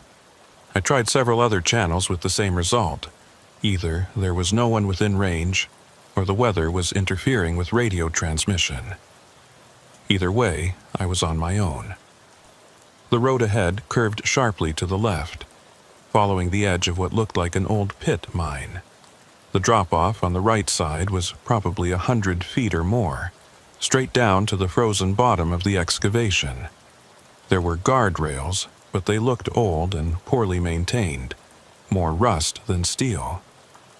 I downshifted and took the curve at maybe 15 miles per hour, feeling my trailer start to swing out behind me as the tires fought for grip on the ice-covered asphalt. I made it through the curve and let out a breath I had not realized I was holding. But my relief was short-lived. The road ahead was getting worse, the ice buildup clearly visible now as a glossy coating that reflected my headlights. And my fuel gauge was starting to concern me. I had left Virginia with 3/4 of a tank, which should have been plenty for a round trip with a comfortable margin. But the slow speeds and difficult driving conditions were burning fuel faster than normal, and the gauge was now showing just under half a tank. That was when I started thinking about the old way station. Every driver who hauled freight through the Iron Range knew about it, though most of us had never actually seen it. According to the stories, there had been a DOT inspection facility somewhere along this stretch of County Road 21, built back in the 70s or 80s when the mines were running at full capacity and truck traffic was heavy enough to justify the expense. But the station had been closed for years, supposedly decommissioned when the mining industry declined and the volume of commercial traffic dropped below the level needed to support a full-time inspection facility. Some drivers claimed the station was still there, abandoned but intact, its buildings and scale platform slowly being reclaimed by the forest. Others said it had been demolished years ago and nothing remained but a concrete pad and some rusted fence posts. A few drivers, usually the ones with too many hours on the road and too much time alone with their thoughts, told stranger stories about the way station. They said lights could still be seen there sometimes at night, and that the radio equipment still broadcast on old frequencies, monitoring channels that had been officially retired decades ago. I had always dismissed those stories as truck driver folklore, the kind of tall tales that get embellished and exaggerated with each retelling. But as the ice storm continued to worsen and my fuel gauge continued to drop, the idea of finding that abandoned way station suddenly seemed less like foolishness and more like potential salvation. If the buildings were still standing, they would offer shelter from the storm. If the scale platform was intact, it would provide a safe place to park off the road. And if by some miracle there was any operational equipment left, it might include emergency supplies or communication gear. I kept my eyes open for any indication of where the station might be located. The problem was that I had never seen it myself, and the directions I had heard over the years were vague at best. Some drivers said it was about 10 miles up County Road 21 from the highway. Others claimed it was 15 or even 20 miles. One old-timer had told me it was located just past the third abandoned pit mine, but I had already passed at least 4 abandoned pits, and I was not certain which ones counted in his numbering system. The freezing rain was coming down harder now, and my wipers were struggling to keep the windshield clear. Ice was building up on the wiper blades themselves, reducing their effectiveness with each pass. I could see ice forming on my mirrors and on the front of my trailer, a clear indication that everything out here was getting coated with the same slick surface. My speed had dropped to 20 miles per hour, and even at that crawl I could feel the truck wanting to slide on every slight curve and grade change. That was when I saw the sign. It was old and weathered, barely visible through the freezing rain, but I caught it in my headlights as I crept around another curve. A metal sign mounted on a rusted post, the kind of official Diot signage that had not been used in at least 20 years. I could not read all the text, but I made out enough words to understand what it was indicating. Way station, 2 miles, all commercial vehicles. My heart rate picked up. The sign was ancient and probably long outdated, but it was the first concrete evidence I had seen that the old way station was real, and not just driver mythology. 2 miles ahead, somewhere off this increasingly dangerous road, there might be shelter and a safe place to wait out the storm. I just had to make it that far without sliding off into one of those abandoned pit mines. The next 2 miles were the longest of my life. The road conditions continued to deteriorate, and I was now crawling along at barely 10 miles per hour, my transmission in the lowest gear, my tires hunting for any scrap of traction they could find. The forest on either side of the road had become a blur of gray and white, tree trunks disappearing into the freezing rain and low clouds that had descended to ground level. Visibility was down to maybe 50 feet ahead of my truck, and I was navigating as much by instinct and memory as by what I could actually see. I almost missed the entrance when it appeared on my right. It was not marked by any signs or lights, just a gap in the trees and what looked like a snow-covered access road leading away from the main highway. I hit my brakes gently, feeling the truck start to slide immediately on the ice. I eased off the brake and let momentum carry me forward until I could make the turn, my trailer swinging wide behind me as I maneuvered onto the access road. The road surface here was even worse than on County Road 21. It had not been maintained in years, and the asphalt was broken and potholed beneath the ice and snow. My truck bounced and lurched over the uneven surface, the heavy load in my trailer shifting slightly despite the chains and straps holding it down. I had committed to this turn now, and there was no going back.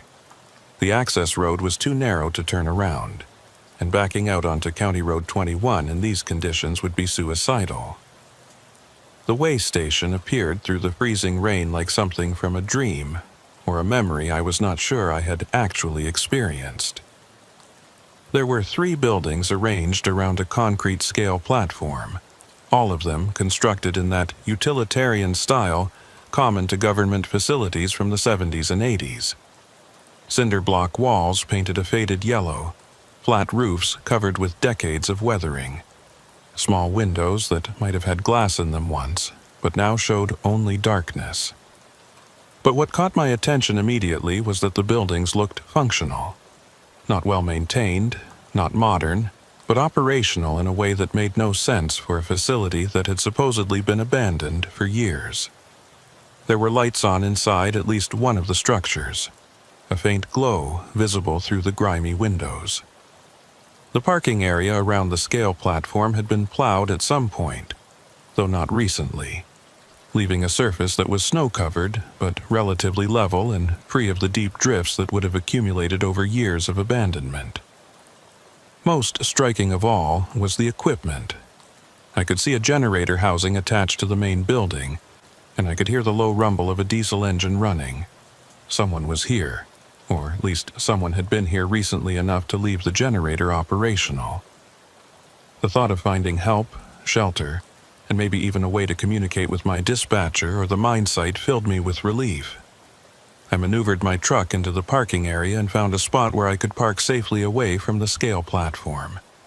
I set my parking brake and left the engine running, not wanting to risk it not restarting in these conditions. The ice was still falling, coating everything it touched, and the temperature had dropped to single digits according to my dashboard thermometer. Without shelter and heat, I would not last long out here. I grabbed my heavy coat, my flashlight, and my CB radio handset, then climbed down from the cab into the storm. The wind hit me immediately, driving ice pellets into my face with enough force to sting. I pulled my coat collar up and my hat down, then made my way carefully across the icy parking lot toward the main building where I had seen lights. As I got closer, I noticed more details that did not quite add up. There was a coffee cup sitting on the windowsill outside one of the buildings, the kind of disposable paper cup you get at gas stations. It had about an inch of liquid frozen in the bottom, but the cup itself looked relatively fresh, not faded by weeks of sun and weather. Near the entrance to the main building there were boot prints in the snow, not completely filled in yet, but also not fresh enough to have been made in the last hour or two.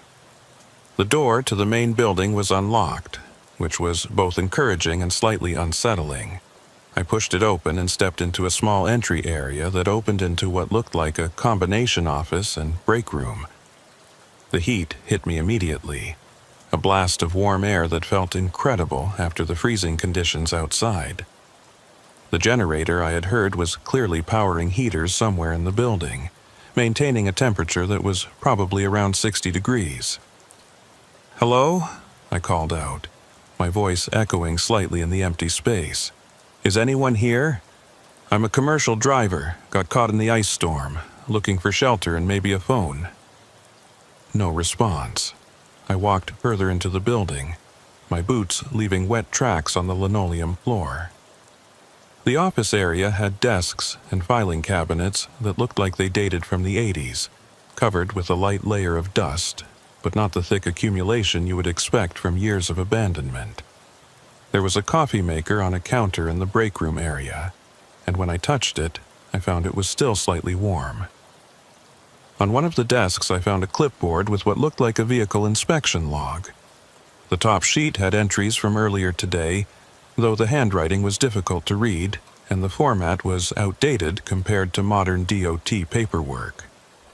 I picked up the clipboard and examined it more closely, and that was when I felt the first real stirring of unease in my gut. The date on the log sheet was January 15th, but the year was 2003, 20 years ago. And the entries documented the inspection of several commercial vehicles, all with descriptions and license plate numbers written in the same precise handwriting. At the bottom of the sheet, signed in flowing script, was a name: Eldon Rook, Weighmaster. I set the clipboard down and looked around the office with new eyes. Everything here looked like it had been in use recently, but it also looked like it belonged to a different era. The equipment was too old, the paperwork was too outdated, and the whole place had the feel of stepping into a time capsule that someone had accidentally left plugged in and operational. I walked to the window and looked out at my truck, sitting in the parking lot with its engine running and its lights cutting through the freezing rain. It looked solid and real and modern, a stark contrast to the frozen-in-time quality of this way station. And that was when I saw something that made my blood run cold despite the warm air in the building. There was another truck pulling into the parking area. A big rig, similar vintage to mine, hauling what looked like mining equipment. It drove past my truck and pulled up to the scale platform, as if the driver was preparing to go through a standard DOT weigh and inspection process. But that was impossible. This weigh station had been closed for years. There was no one here to conduct inspections, and yet I watched as the driver of that truck climbed down from his cab and walked toward the scale house, a small, separate building adjacent to the platform, as if he was following a routine he had performed dozens or hundreds of times before. I needed to get out there and talk to that driver, to find out what he knew about this place and why he was acting like the weigh station was operational. But as I turned from the window to head for the door, I heard something that stopped me in my tracks. It was a voice, male and authoritative, coming through a radio speaker mounted on the wall. Unit 734, you are cleared for scale inspection. Proceed to platform position 2 and wait for weighmaster authorization. The voice was using call signs and procedures that I recognized from old training manuals. The kind of formal DOT language that had been phased out in favor of more streamlined communication protocols years ago. And the voice itself had a quality that was hard to describe, something slightly wrong or artificial, like a recording that had been played so many times it had lost some essential element of humanity. I walked to the radio equipment and saw that it was old vacuum tube technology, the kind of gear that had not been manufactured since the 70s, but it was operational, lights glowing on the front panel, static hissing from the speaker, and that voice continuing to give instructions to commercial vehicles that I could not see. Unit 734, confirm your cargo manifest and destination. We are showing discrepancies in the weight distribution data. I looked out the window again at the truck on the scale platform. The driver was still there, standing beside his vehicle, but he seemed to be looking around in confusion, as if he was trying to understand where he was or how he had gotten there. And that was when I noticed something that should have been obvious from the start. The truck on the scale platform was not from my era. It was an older model, probably from the late 90s or early 2000s, with styling and equipment that marked it as a vehicle from 2 decades ago. And the driver, even from this distance, had something wrong about his appearance, something faded and uncertain, like a photograph that was slowly losing its color and detail. I was not alone in this weigh station with another driver seeking shelter from the storm. I was sharing this space with something else, some echo or recording or manifestation of the way this place used to function. And that voice on the radio, that formal authoritative voice giving instructions and requesting information, was not coming from any human source. It was coming from the weigh station itself, from whatever remained of its operational protocols and procedures, playing out like a recording that could not stop even after everyone who was supposed to be listening had long since moved on or disappeared. And I had just walked into the middle of it. I stood frozen in that office, watching the scene unfold outside through the grimy window. The driver from the older truck was still standing beside his vehicle on the scale platform, but his movements had become strange and repetitive.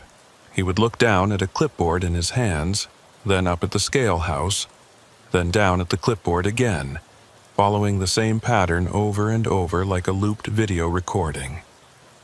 And each time he completed the cycle, his image seemed to flicker slightly, becoming less solid and more translucent. The voice on the radio continued its monologue, requesting information and giving instructions that the phantom driver could not hear or could not respond to. Unit 734, please confirm cargo weight distribution. We are registering an overload condition on your rear axle assembly. You will need to adjust your load or receive a citation for weight violation. I tore my eyes away from the window and focused on the radio equipment. The vacuum tube panels were glowing with that distinctive amber light, and I could see old-fashioned meters with needles that swung back and forth in rhythm with the voice transmission. There had to be a way to shut this down, to turn off whatever was creating these phantom communications and ghost manifestations. But as I reached for what looked like a power switch, I hesitated. What if turning off the equipment made things worse? What if the radio transmission was not causing the phenomenon but somehow containing it, keeping it limited to this building and this immediate area? I pulled my hand back and decided to leave the equipment running until I better understood what I was dealing with. Instead, I turned my attention to the filing cabinets that lined one wall of the office. If this place had been operational up through 2003 or beyond, there should be records that could tell me what happened here, why it was abandoned, and maybe explain the strange things I was witnessing. I pulled open the nearest drawer and found it stuffed with folders, each one labeled with a date range and containing what looked like inspection reports and weight certificates. I flipped through several folders, looking for anything recent or any indication of when the facility had ceased normal operations. Most of the records were routine, documenting commercial vehicles passing through the weigh station, their cargo verified, their weight checked against permits, all the standard DOT procedures. But as I worked my way through the files, I started noticing patterns that troubled me. There were gaps in the records, not random gaps, but systematic ones that occurred at regular intervals. Every fourth year, starting in 1979, there would be a period of about 2 weeks in January where the inspection logs would show unusual activity. More vehicles than normal passing through, weight discrepancies that could not be explained, and notations in the margins written in different handwriting that seemed to indicate confusion or concern among the staff.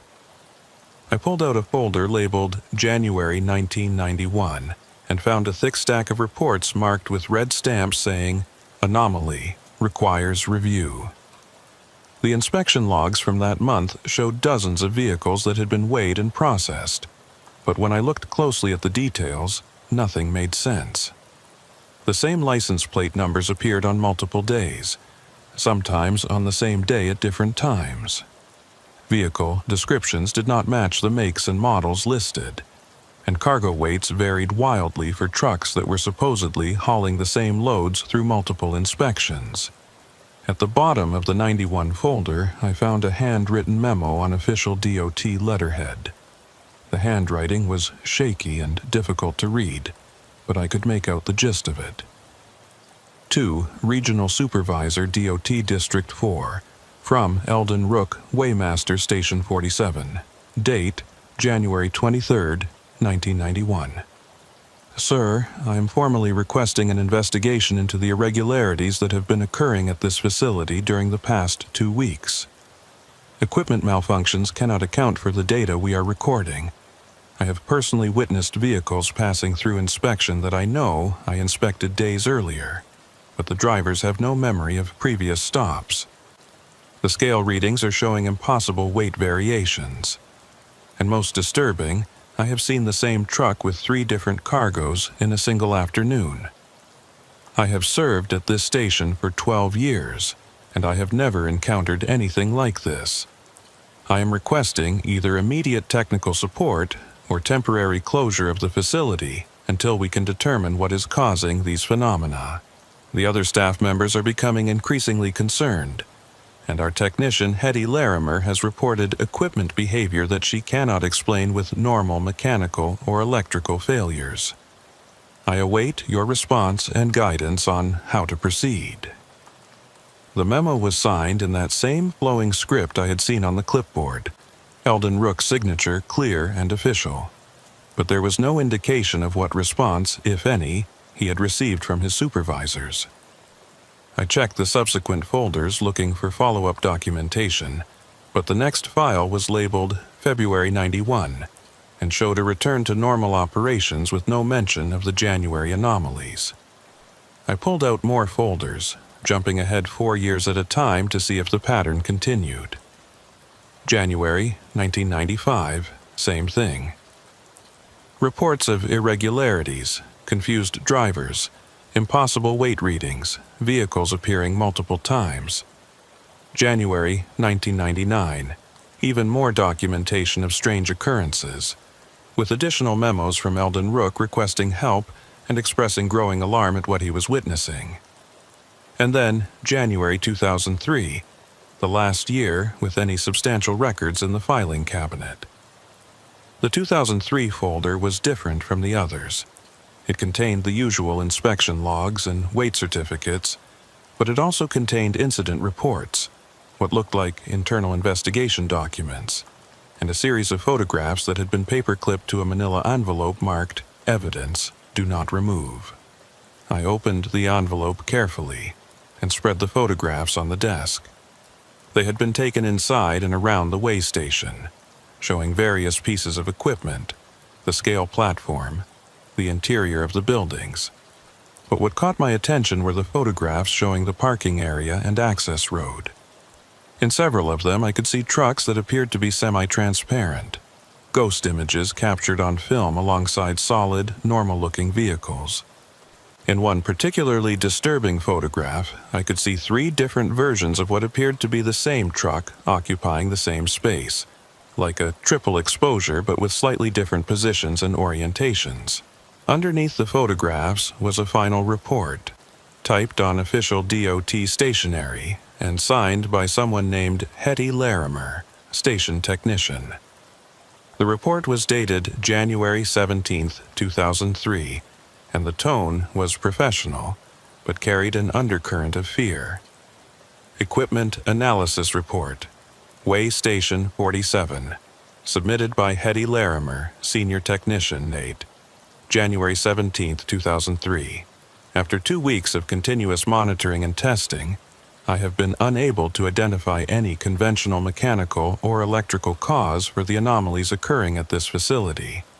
The scale equipment is functioning within normal parameters when tested with calibrated weights. The radio transmission equipment passes all diagnostic checks. The generator and power systems show no irregularities. However, the phenomena continue. Vehicles are being recorded by our automated systems that do not match visual observations. Radio transmissions are being received on frequencies that should be inactive. The scale platform is registering weights for vehicles that are not physically present on the platform. Most concerning is the temporal inconsistency I have documented. On 3 separate occasions, I have witnessed vehicles entering the facility that I later confirmed, through vehicle registration databases, were not manufactured until years after the date they supposedly passed through our station. On 2 occasions, I encountered commercial drivers who claimed to have no memory of previous inspections that our logs clearly show they underwent. I have reviewed the historical records for this facility and discovered that similar phenomena have been documented every 4 years, going back to at least 1979. Each occurrence lasts approximately 2 weeks in January, then ceases abruptly. During these periods, the way station appears to be operating in multiple timeframes simultaneously, creating overlaps and intersections that should not be possible.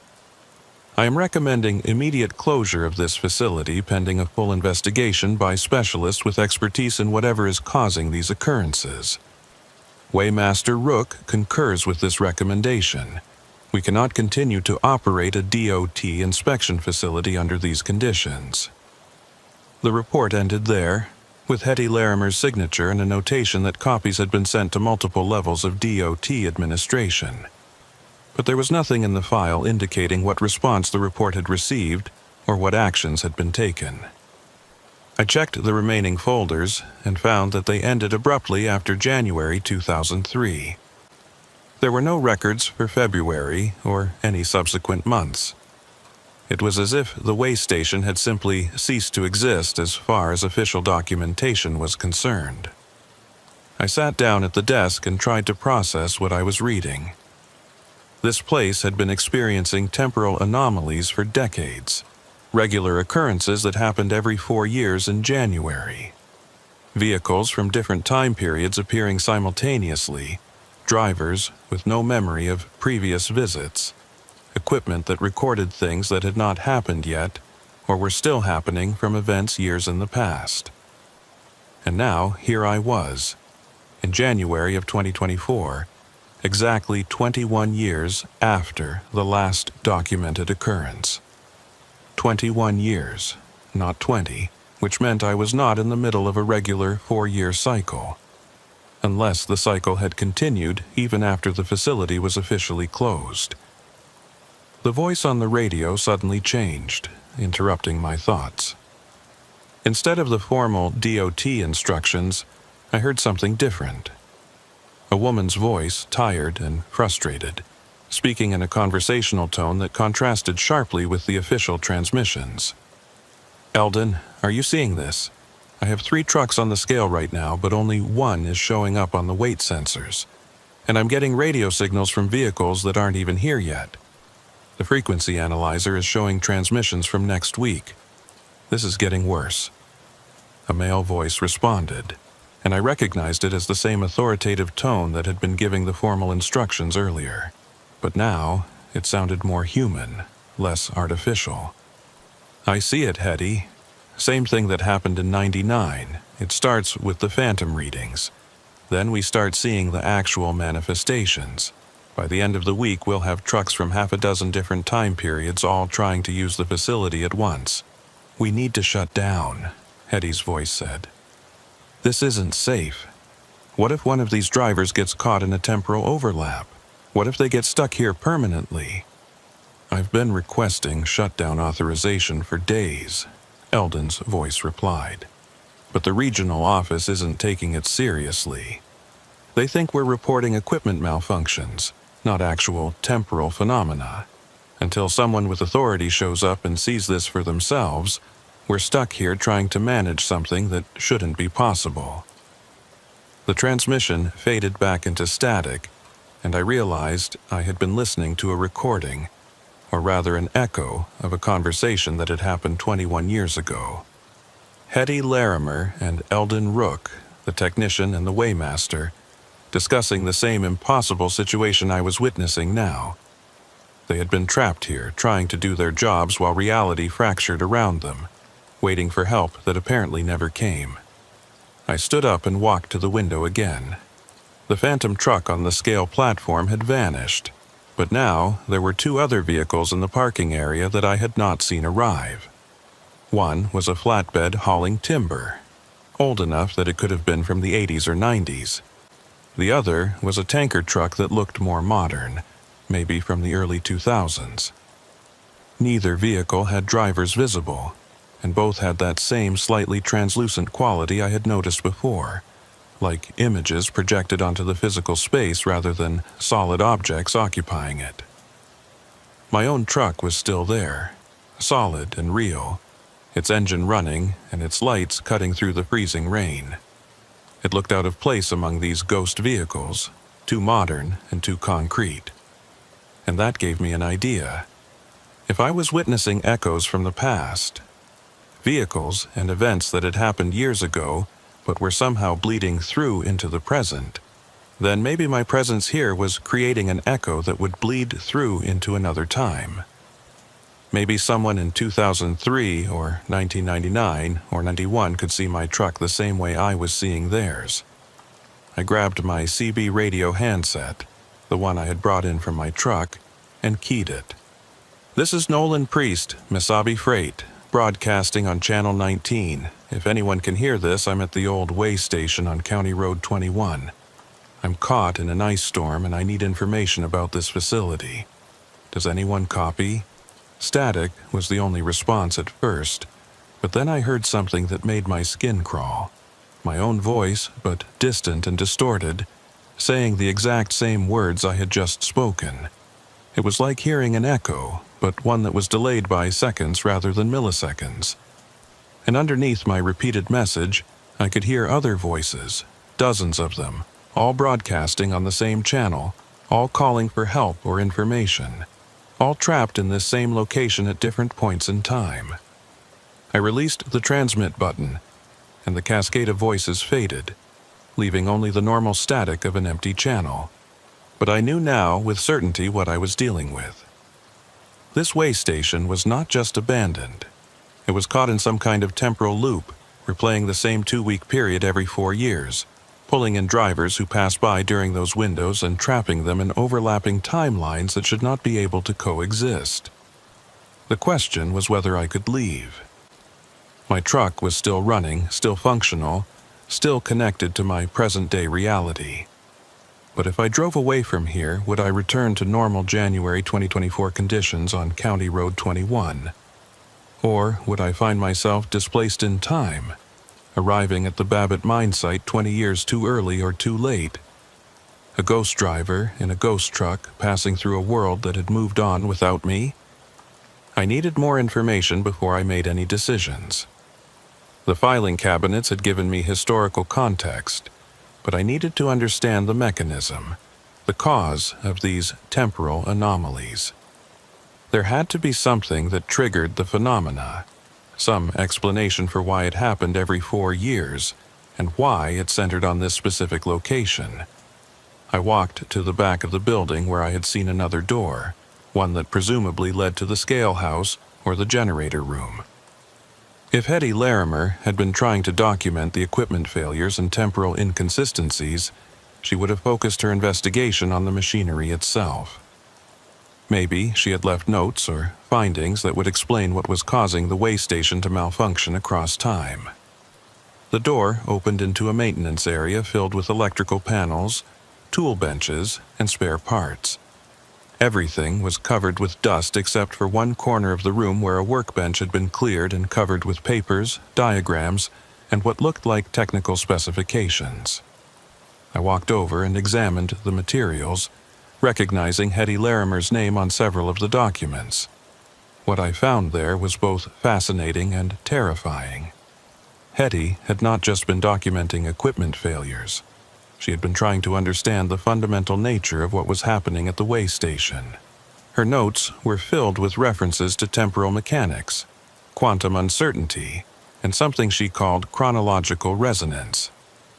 She had been theorizing that the way station itself, through some combination of its electronic equipment and its physical location, had become a kind of temporal anchor point, a place where different time periods could overlap and intersect. One diagram showed the way station at the center of concentric circles, each circle labeled with a year: 1913, 1983, 1907, 1991, and so on, in 4-year intervals. Lines connected the circles at specific points, and those connection points were all labeled with dates in January. Hetty had mapped out the pattern, showing how the temporal overlaps occurred in predictable cycles, always during the same 2-week window, always intensifying until they reached a peak and then suddenly stopped. But what caught my attention was a note she had written in the margin of the diagram, in handwriting that looked hasty and worried. If the pattern continues beyond 2003, the overlaps will start compounding. Multiple timelines intersecting simultaneously instead of sequentially. Anyone caught at the station during a compound overlap could be displaced across multiple time periods. Possible permanent temporal dislocation must convince them to close facility permanently. I looked at the date on her notes, January 16th, 2003, the day before she had submitted her final report. And based on what I was experiencing now, her warning had either been ignored or the facility had been closed too late to prevent the pattern from continuing. The temporal resonance she had identified had not stopped just because the way station was officially decommissioned. It had kept building, kept cycling through its 4-year pattern, and now in 2024 I was caught in what might be one of those compound overlaps she had feared. The lights in the maintenance room flickered, and I heard the generator outside change pitch. The steady rumble became uneven, surging and fading in a pattern that did not sound like normal mechanical operation. I walked to the small window that looked out toward the generator housing and saw something that defied rational explanation. The generator was there, solid and functional, producing the power that lit the building and ran the heaters.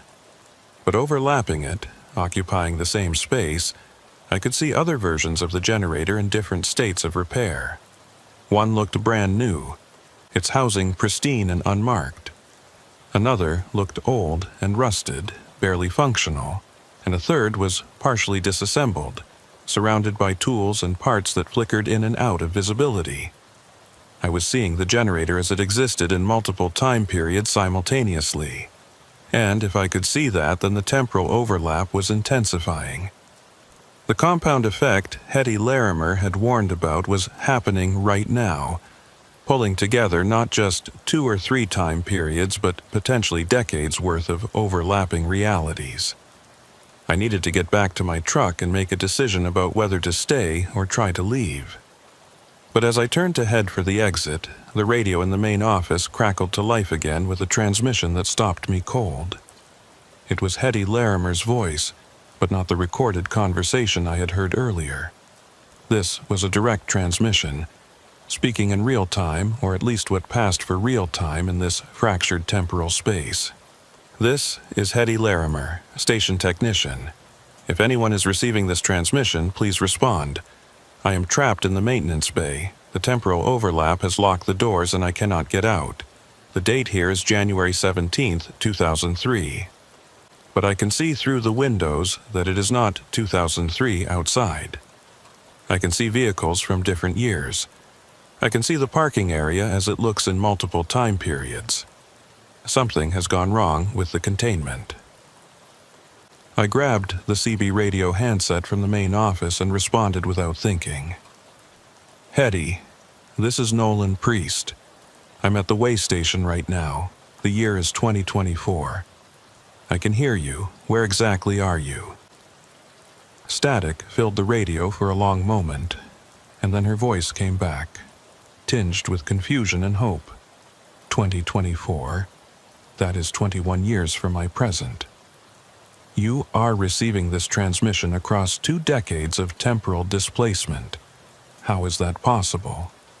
"I don't know," I admitted. "But I'm looking at your notes right now. The diagrams you made showing the temporal pattern. You were right about everything. The compound overlaps, the intensification, all of it. It is happening now. Then you need to leave immediately," Hetty's voice said urgently. "If you're experiencing a compound overlap, this entire facility is becoming temporally unstable. You could be displaced to any time period within the resonance pattern. You might never make it back to your own present." "What about you?" I asked. "If you're trapped in 2003 and I'm here in 2024, can I help you get out?" There was a long pause before she responded. "I don't think so. If I'm speaking to you across 21 years, then I might already be beyond help. Time is not moving the same way for me as it is for you. I might be experiencing hours while you experience minutes, or vice versa. We might be trapped in different reference frames that never quite sync up." The implications of that were staggering and horrifying. Hetty Larimer had been trapped in a temporal pocket for 21 years, possibly experiencing subjective time at a different rate, isolated from normal causality, and I was on the verge of joining her unless I could find a way to break free of the way station's temporal influence. "I'm going to try to reach the access road," I said into the radio. "If I can get far enough from the facility, maybe I can break out of the temporal resonance. Be careful," Hetty's voice warned. "The boundaries of the resonance field are not stable. You might cross what you think is the edge, only to find yourself deeper in the overlap. The only certain way to escape is to wait for the cycle to end. In past occurrences, the phenomena always stopped after 14 days. 14 days? I looked out the window at the ice storm still raging outside. I can't wait that long. I'll run out of fuel, I'll run out of food. And you said yourself this is a compound overlap. The normal rules might not apply." "Then you are taking a serious risk," Hetty said. "But it might be your only chance. Just remember, if you do make it out, tell them what happened here. Tell them the way station needs to be demolished, not just closed. As long as the structure exists, the temporal resonance will continue. Every 4 years, more drivers will get caught in it. I acknowledged her warning and clipped the radio to my belt. It was time to make my choice. Stay here in the relative safety of the heated building and risk becoming permanently displaced across time, or make a run for my truck and hope I could drive far enough to escape the resonance field before the compound overlap trapped me completely. Looking out at the parking area, I could now see at least a dozen vehicles, all from different time periods, all occupying the same space in ways that should have been physically impossible. My truck was still there among them, still solid and real. But for how much longer? I grabbed my coat and headed for the door, ready to make my escape attempt. Behind me, the radio continued to crackle with transmissions from multiple time periods, voices calling out across decades, all trapped in the same impossible moment that kept repeating at the Black Ice Way station. I pushed through the door and back into the ice storm, the cold hitting me like a physical blow after the warmth of the heated building. The freezing rain was still falling, maybe even harder than before, coating every surface with that treacherous layer of clear ice. But what stopped me in my tracks was not the weather. It was what the parking area had become, where there had been maybe a dozen ghost vehicles when I looked out the window moments ago. There were now dozens more. The entire parking area was filled with trucks from different eras, all occupying the same space, all flickering in and out of solidity like a badly tuned television signal. I could see vehicles from the 70s with their distinctive boxy styling, trucks from the 80s and 90s, more modern rigs from the 2000s, and even a few that looked contemporary to my own 2024 model. They were layered on top of each other, transparent and overlapping, creating a dizzying visual effect that made depth perception almost impossible. My truck was still there, and it was still solid. I could see it clearly among all the phantom vehicles, its running lights cutting through the temporal chaos. But the path to reach it was now crowded with obstacles that might or might not be physically present. I had no way of knowing which ghost trucks I could walk through, and which ones had enough temporal solidity to block my path, or worse, trap me inside their displaced time frames if I made contact. I started walking carefully across the parking lot, testing each step before committing my full weight.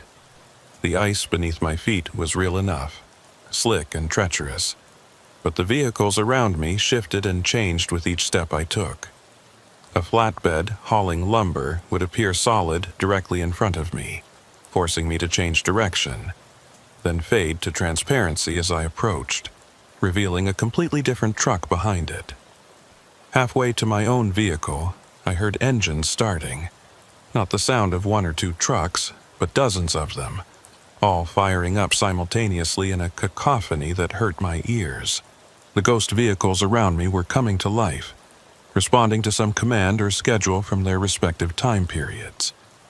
I watched as several of them began to move, driving in patterns that made no sense, passing through each other and through solid objects without any indication that they registered the obstacles.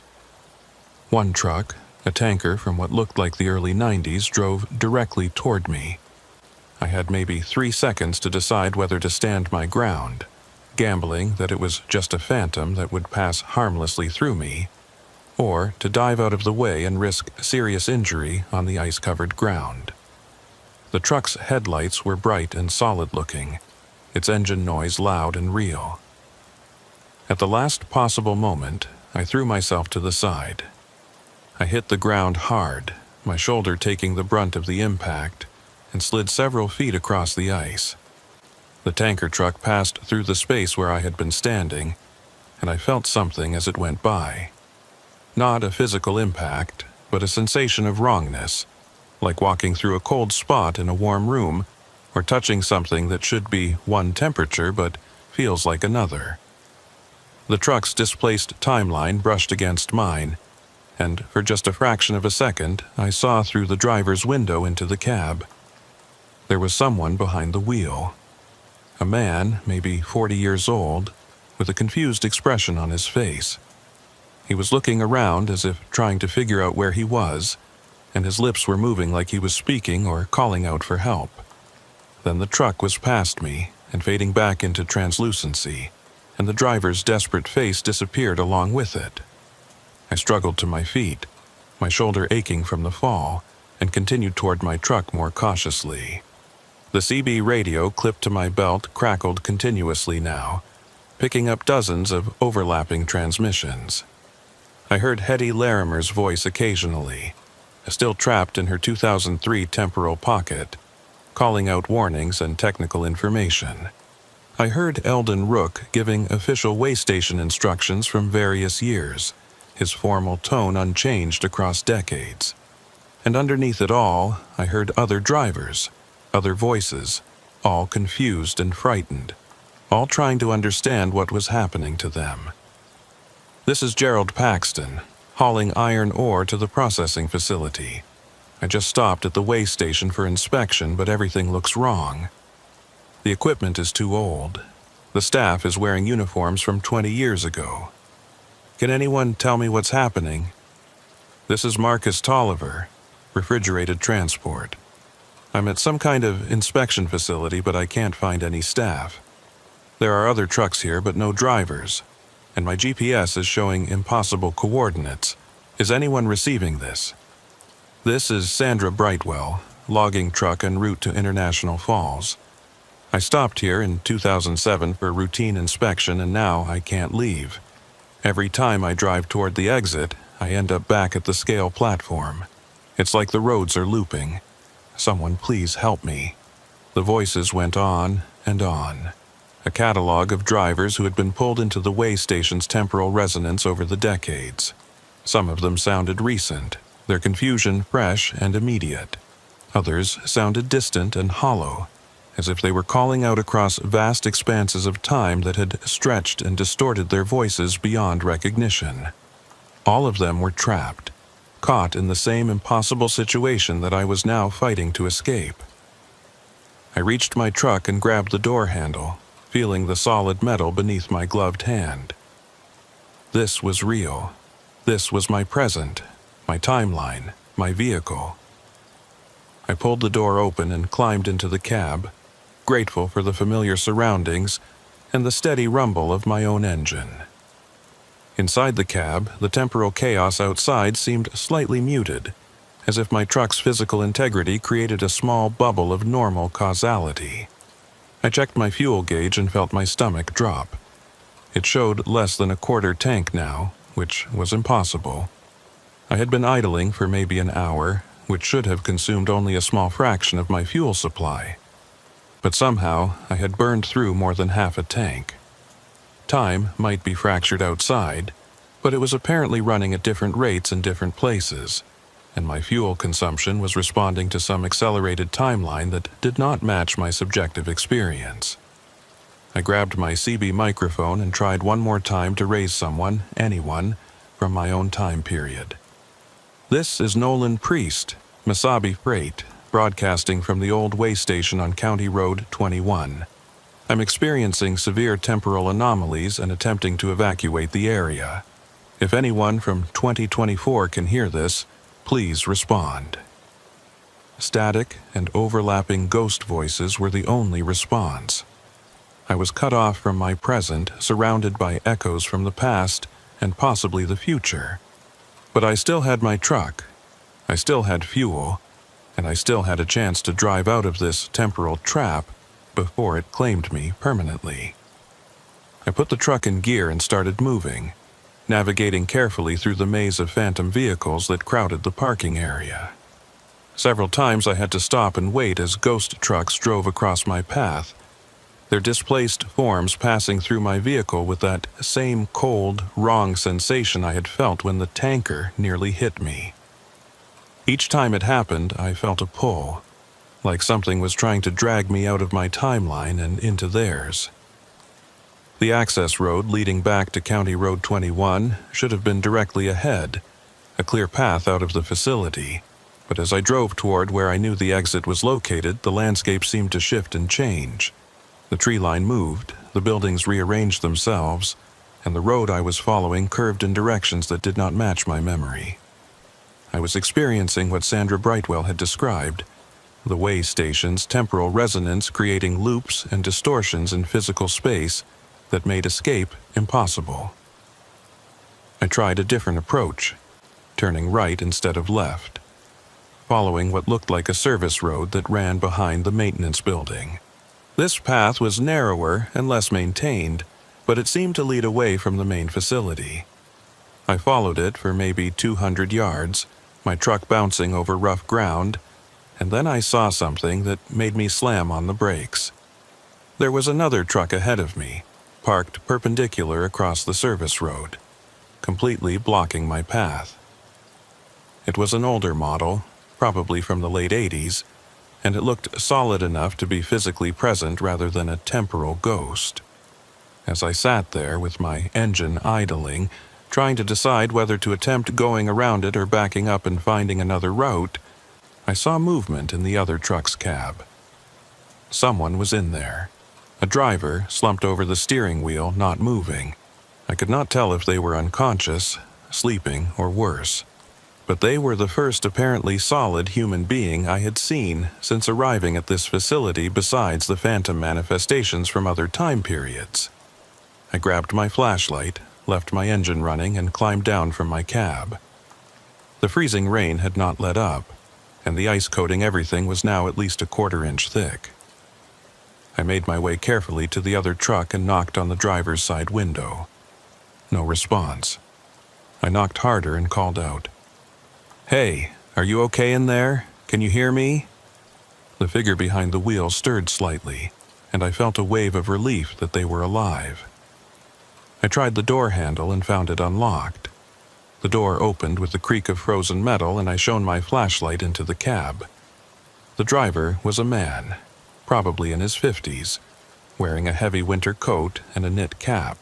His eyes were closed and his skin was pale, but I could see his chest rising and falling with shallow breaths. He was alive, but clearly in distress, possibly hypothermic despite his warm clothing. "Sir, can you hear me? My name is Nolan Priest. I'm a truck driver like you. We need to get you warmed up and figure out how to get out of here." The man's eyes flickered open, focusing on me with difficulty. When he spoke, his voice was weak and confused. "What year is it?" The question caught me off guard. "It's 2024, January 15th. What's your name?" "Vincent," he said slowly. "Vincent Garrick. I drive for Arrowhead Transport out of Duluth. But it can't be 2024. I just stopped here yesterday for a weigh inspection. It was January 8th, 1999. My blood went cold. This man thought it was 99. He had been trapped here for 25 years, or at least caught in a temporal displacement that made him believe it was still 1999. I had no idea how long he had actually been here in his subjective experience. But based on his condition, it could not have been more than a day or two. Time was running at different rates for different people caught in the way station's resonance. "Vincent, you've been temporally displaced. The year really is 2024.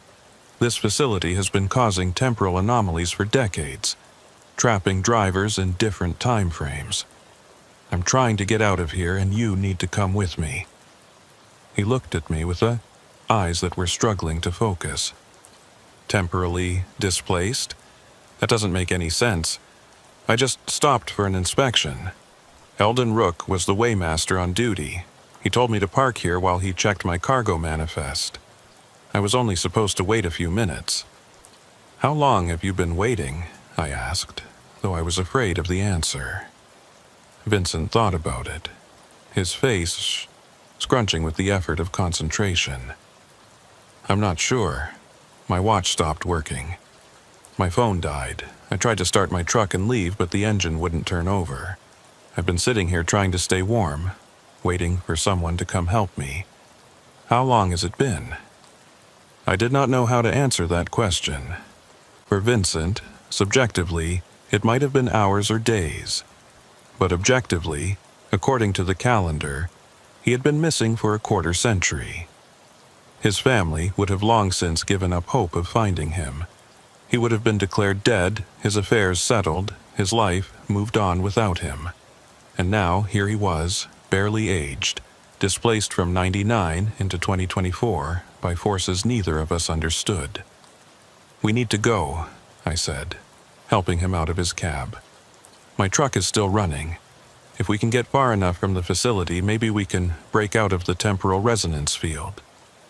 Vincent was weak and unsteady on his feet, and I had to support most of his weight as we made our way back to my truck. The ice made every step treacherous, and the phantom vehicles around us were becoming more active and more solid with each passing minute. I could feel the temporal chaos intensifying, the boundaries between different time frames dissolving as Hetty Larimer's feared compound overlap reached its peak. We were almost back to my truck when the CB radio on my belt erupted with a transmission that was louder and clearer than anything I had heard before. It was Hetty Larimer's voice, but filled with urgency and fear. "To anyone receiving this transmission, the temporal resonance has reached critical levels. I'm reading intersections from at least 15 different time periods, all converging on this location simultaneously. The compound overlap is causing the resonance field to expand. It's no longer contained to just the way station facility. The effect is spreading outward along County Road 21. Anyone within 5 miles of this location is now at risk of temporal displacement." 5 miles? That meant even if I got back on the county road, I might still be within the resonance field. The temporal trap was growing, reaching out to catch more drivers, more vehicles, more lives to add to its collection of displaced souls. I got Vincent into my passenger seat and ran around to the driver's side. As I climbed into the cab, I saw something through my windshield that made my heart sink. The access road ahead was no longer clear. Where there had been forest and open ground, there was now a solid wall of overlapping structures. I could see multiple versions of the way station buildings occupying the same space, flickering between different states of construction and repair. The facility was multiplying across its own timeline, creating physical barriers from temporal echoes. "We're trapped," Vincent said quietly, stating the obvious. "There's no way out." I refused to accept that. I put my truck in reverse and started backing up, trying to find another route. But everywhere I looked, the temporal chaos was closing in. The parking area that had been clear behind me was now filled with dozens of solid-looking vehicles, all jockeying for position, all trying to navigate through the same impossible space. That was when my CB radio crackled again with a different voice. Male, authoritative, and speaking with calm certainty. "Nolan Priest, this is Eldon Rook. I know you can hear me across the temporal displacement. I need you to listen carefully to what I'm about to tell you." I grabbed the microphone with shaking hands. "Rook, I'm here. I found your reports, your memos. You tried to warn them about this place. Why didn't they shut it down?" "Because they didn't believe it was possible," Eldon's voice replied. "By the time they took the warning seriously, it was too late. The temporal resonance had established itself too firmly. Closing the facility didn't stop the effect. It just removed the human oversight that might have contained it. Can you tell me how to get out of here? There has to be a way to break free of the resonance field." There was a long pause before Eldon responded, and when he did, his voice carried a weight of sadness and resignation. "There are 2 ways out, Mr. Priest. The first is to wait for the cycle to complete. In approximately 72 hours, the resonance will fade and return to dormancy for another 4 years. Anyone still present at that time will be released back to their original timeline. 72 hours? I don't have enough fuel to run my engine that long. And what about Vincent Garrick? He's been here since 1999.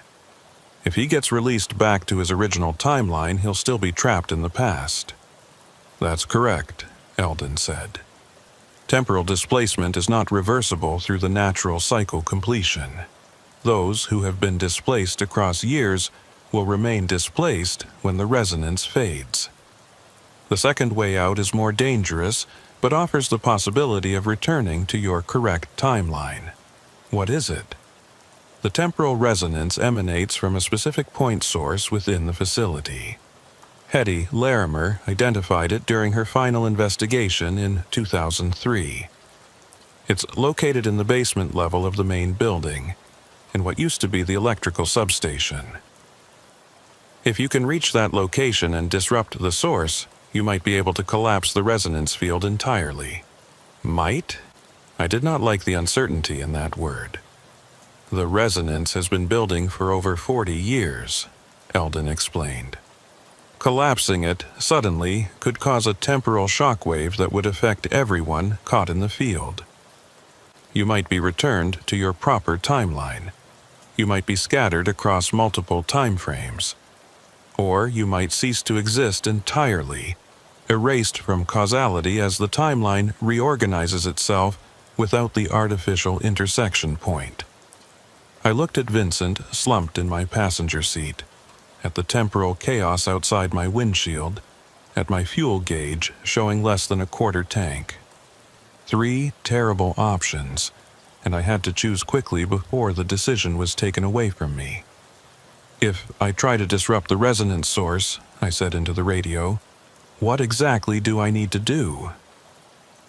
Hetty Larimer's voice joined the transmission, overlapping with Eldon's. "There's a control panel in the basement substation. It's old technology, vacuum tubes, and analog switches. You need to overload the system, force it to draw more power than it can handle. The resulting feedback should destabilize the temporal resonance. Should, you're not certain." "Nothing about this situation is certain," Hetty said. "I've been trapped in my own temporal pocket for 21 years trying to understand the mathematics of what's happening here. The best I can tell you is that disrupting the source gives you a chance. Waiting out the cycle guarantees nothing except that you'll survive to be caught in the next cycle 4 years from now." I made my decision. Sitting in my truck watching my fuel gauge drop while the temporal chaos intensified around me was not survival. It was just a slower form of being trapped. I had to try to break free, even if the attempt carried risks I could not fully understand. "I'm going to try it," I said. "Vincent, you need to stay in the truck with the engine running. If this works and the resonance collapses, the truck might be pulled back to the correct timeline. If it doesn't work, at least you'll be warm and have a chance when the cycle completes." Vincent looked at me with eyes that were clearing slightly as the warmth of the cab revived him. "What about you?" "I'm going to do what I should have done when I first got here. I'm going to trust that someone knew what they were talking about when they warned this place was dangerous. And I'm going to try to shut it down before it traps anyone else." I grabbed my flashlight, my CB radio, and what little courage I could muster.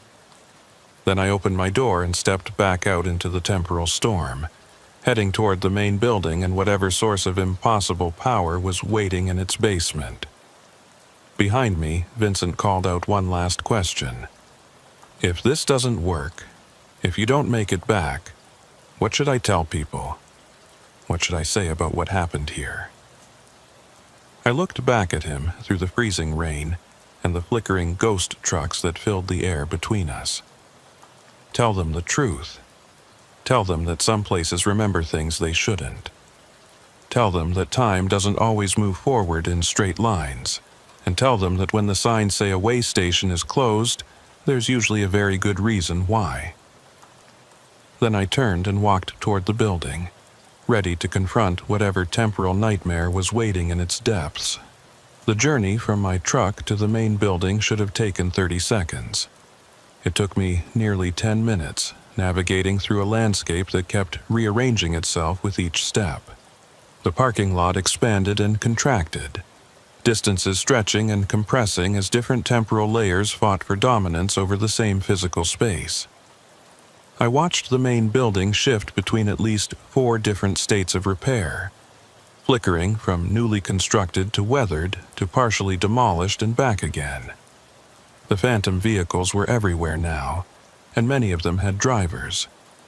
I could see dozens of truckers sitting in their cabs or standing beside their vehicles, all with that same confused and desperate expression. Some of them looked right at me, their mouths moving as if calling out for help, but no sound reached my ears. They were trapped in their own temporal pockets, experiencing their own versions of this nightmare, unable to interact with anyone outside their specific displaced time frame. I recognized some of the names I had heard on the CB radio. A woman standing beside a refrigerated truck who must have been Sandra Brightwell, trapped since 2007. A younger man leaning against a flatbed hauling iron ore. Probably Gerald Paxton from one of the earlier cycles. And there, near the scale platform, I saw a figure in what looked like a DOT uniform, moving with purpose between vehicles as if conducting inspections that would never be completed. That had to be Eldon Rook himself, or at least a temporal echo of him, still performing his duties decades after the facility had officially closed. I pushed through the front door of the main building and immediately felt the temperature difference.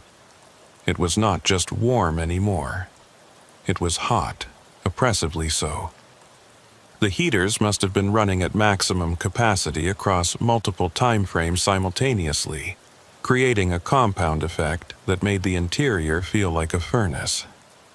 Sweat broke out on my forehead within seconds, and I had to unzip my heavy coat to avoid overheating. The office area looked different than it had during my first visit. The furniture was rearranged, or rather, it existed in multiple arrangements at once. I could see 3 different configurations of desks and filing cabinets occupying the same space, flickering between layouts from different years. The coffee maker on the counter was simultaneously full of fresh coffee, empty and unplugged, and completely absent depending on which temporal layer was dominant at any given moment. I found the door leading to the basement stairs without much trouble.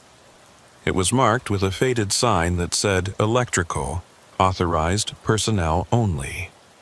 And it was the only door in the building that appeared solid and consistent across all the temporal variations. That made sense. If this was where the resonance originated, the source point itself would be the most stable location in the entire facility. The stairs descended into darkness, and my flashlight beam seemed to struggle against shadows that were thicker than normal darkness should be. I could hear sounds from below, a deep thrumming that was part mechanical noise and part something else, something that I felt in my chest as much as heard with my ears. It was the sound of the temporal resonance itself, the physical manifestation of decades of accumulated temporal distortion. The basement was larger than I expected, a single, open space that must have extended under most of the main building. The walls were lined with electrical equipment that looked like it belonged in a museum of industrial history. Massive transformers, circuit breaker panels with huge knife switches, banks of vacuum tubes glowing with that distinctive amber light, and in the center of it all, a control panel that would not have looked out of place in a 1950s science fiction movie. But what dominated the space was the resonance core itself. I had no other word for what I was seeing. It was not a single piece of equipment, but rather a confluence of energy and distorted space that had formed around the electrical substation. The air itself looked wrong there, bent and twisted like heat shimmer but with colors that should not exist and geometries that hurt to look at directly. Within that distorted space, I could see fragments of the basement as it appeared in different time periods, all existing simultaneously, all trying to occupy the same location. My CB radio crackled with Hetty Larimer's voice, clearer down here than it had been anywhere else. "Nolan, if you can hear me, you've reached the resonance core."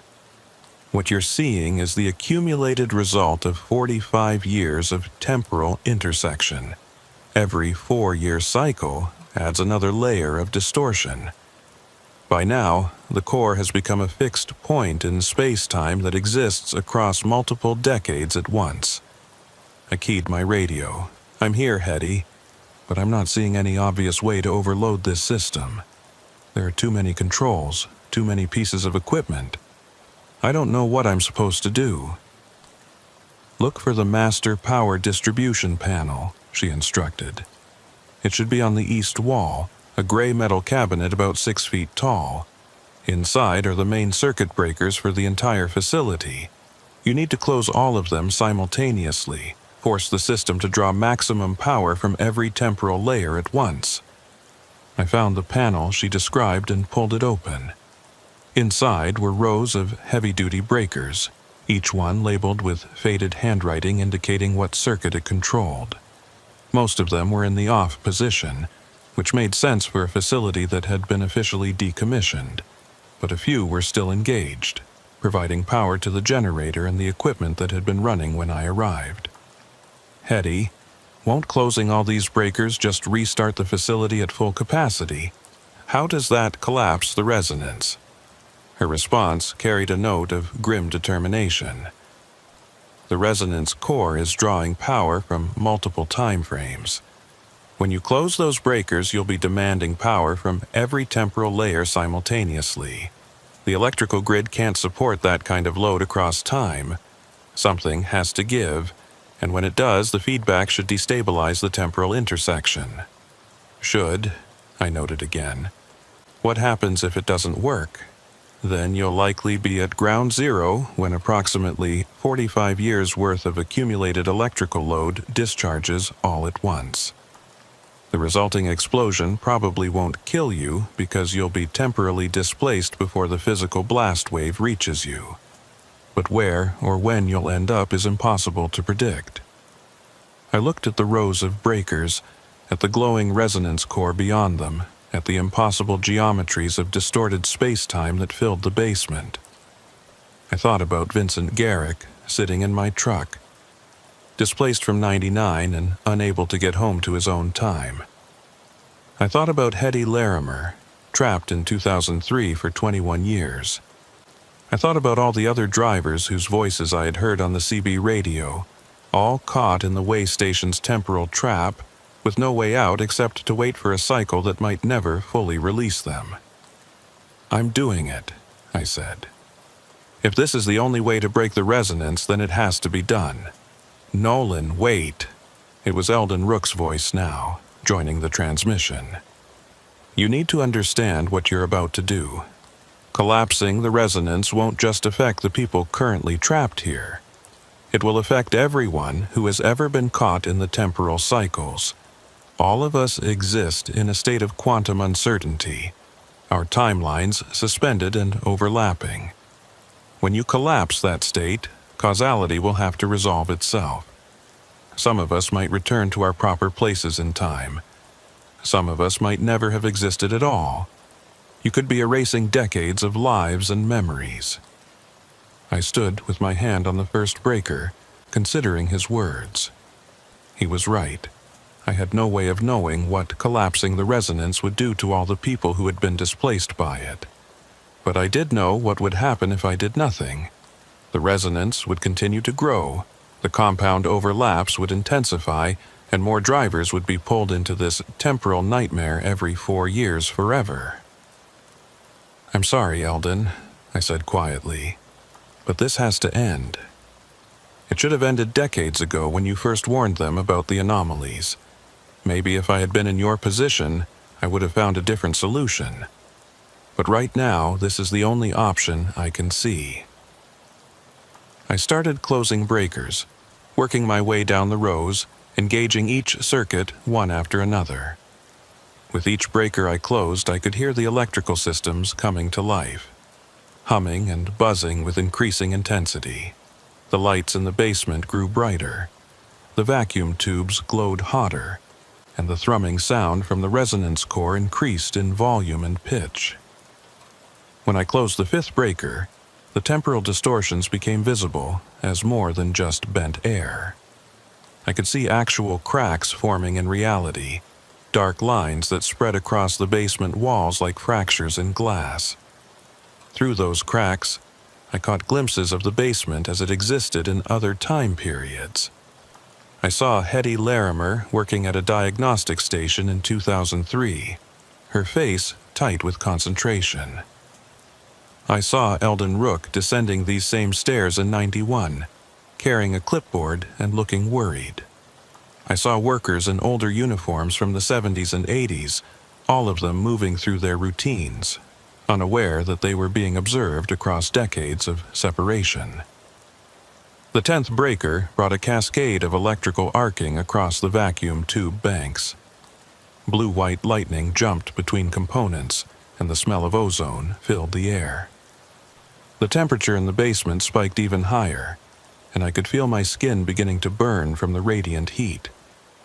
I kept closing breakers, even though every instinct I had was screaming at me to run, to get out of the basement before the entire system overloaded.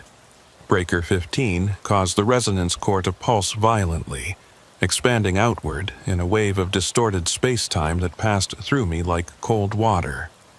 For just a moment, I experienced temporal displacement directly.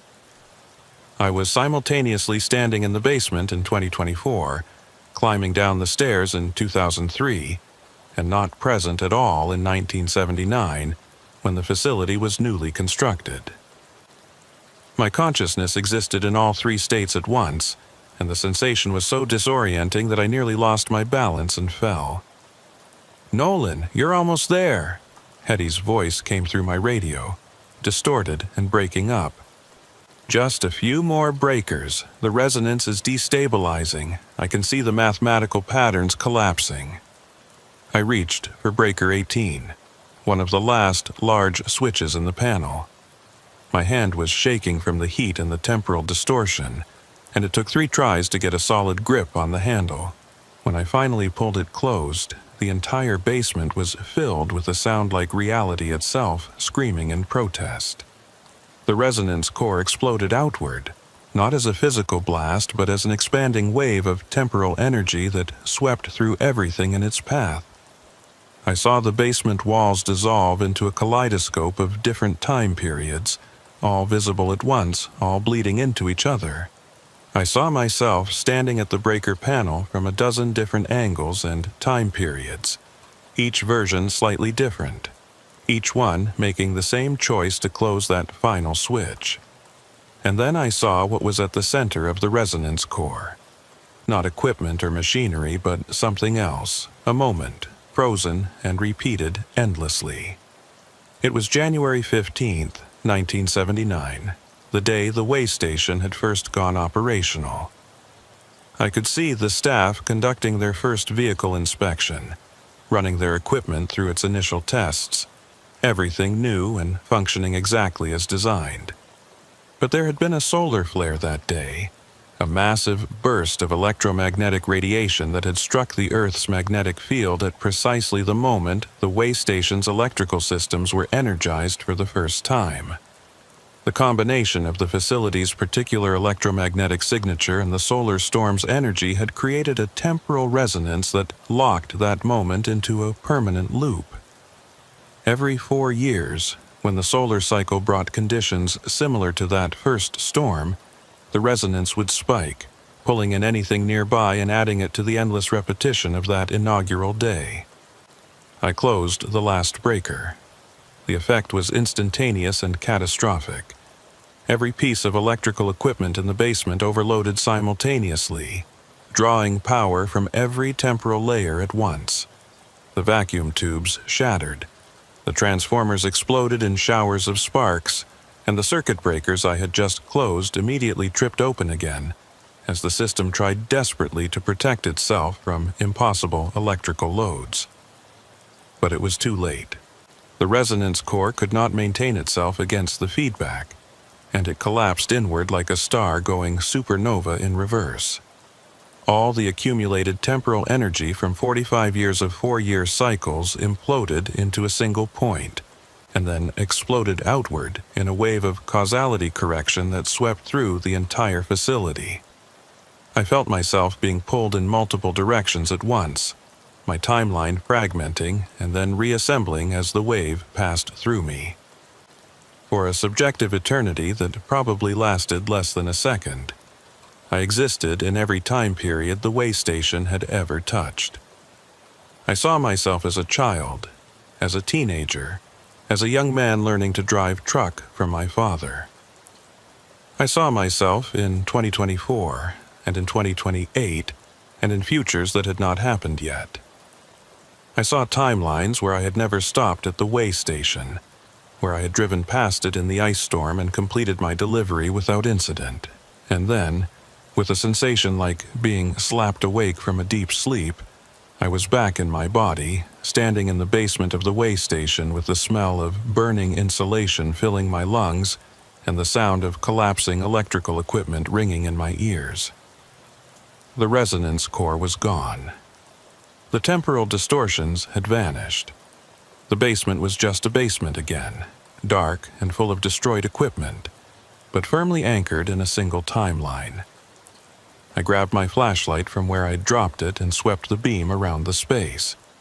No flickering temporal echoes. No glimpses of other time periods. Just normal, solid, present-day reality. I ran for the stairs, taking them two at a time, desperate to get out of the basement before the building's structural integrity failed.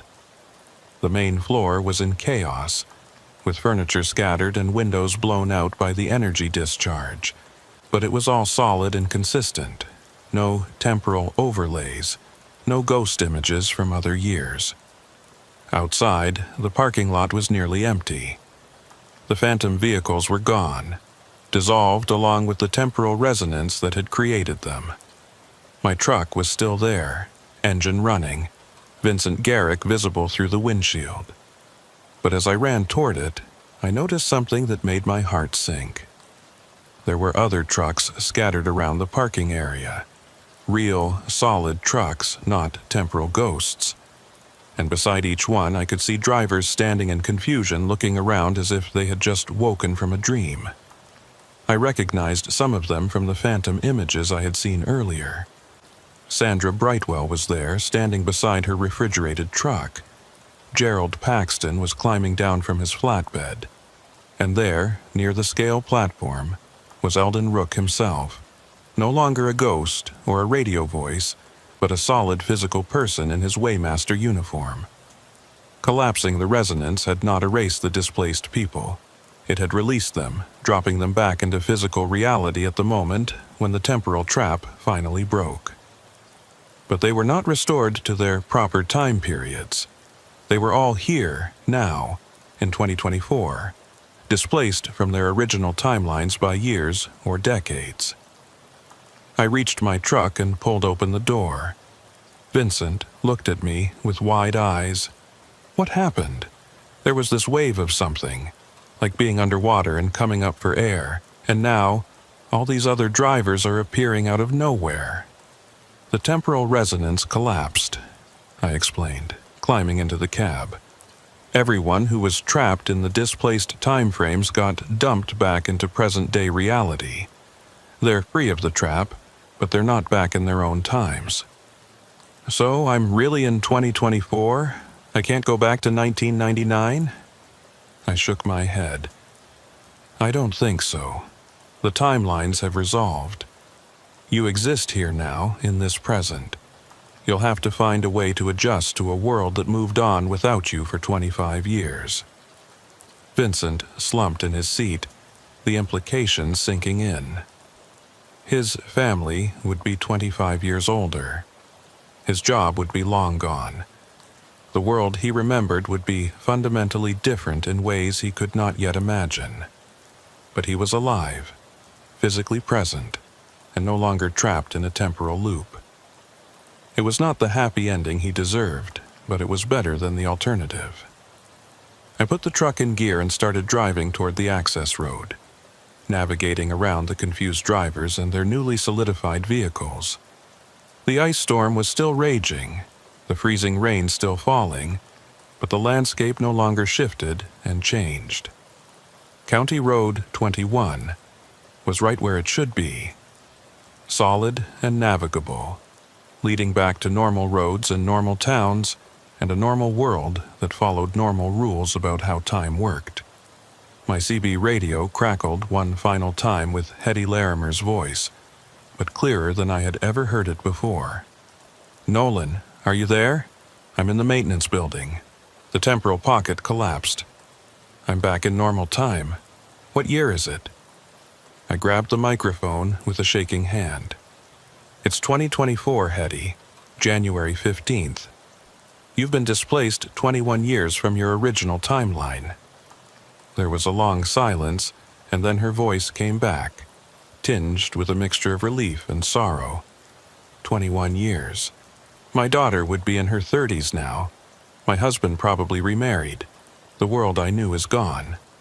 "But you're free," I said. "You're not trapped anymore. None of us are." "No," she agreed quietly. "We're not trapped. We're just lost in time, trying to find our way in a present that's not ours." I drove away from the way station without looking back, following County Road 21 through the ice storm toward the mine site where my cargo was supposed to be delivered.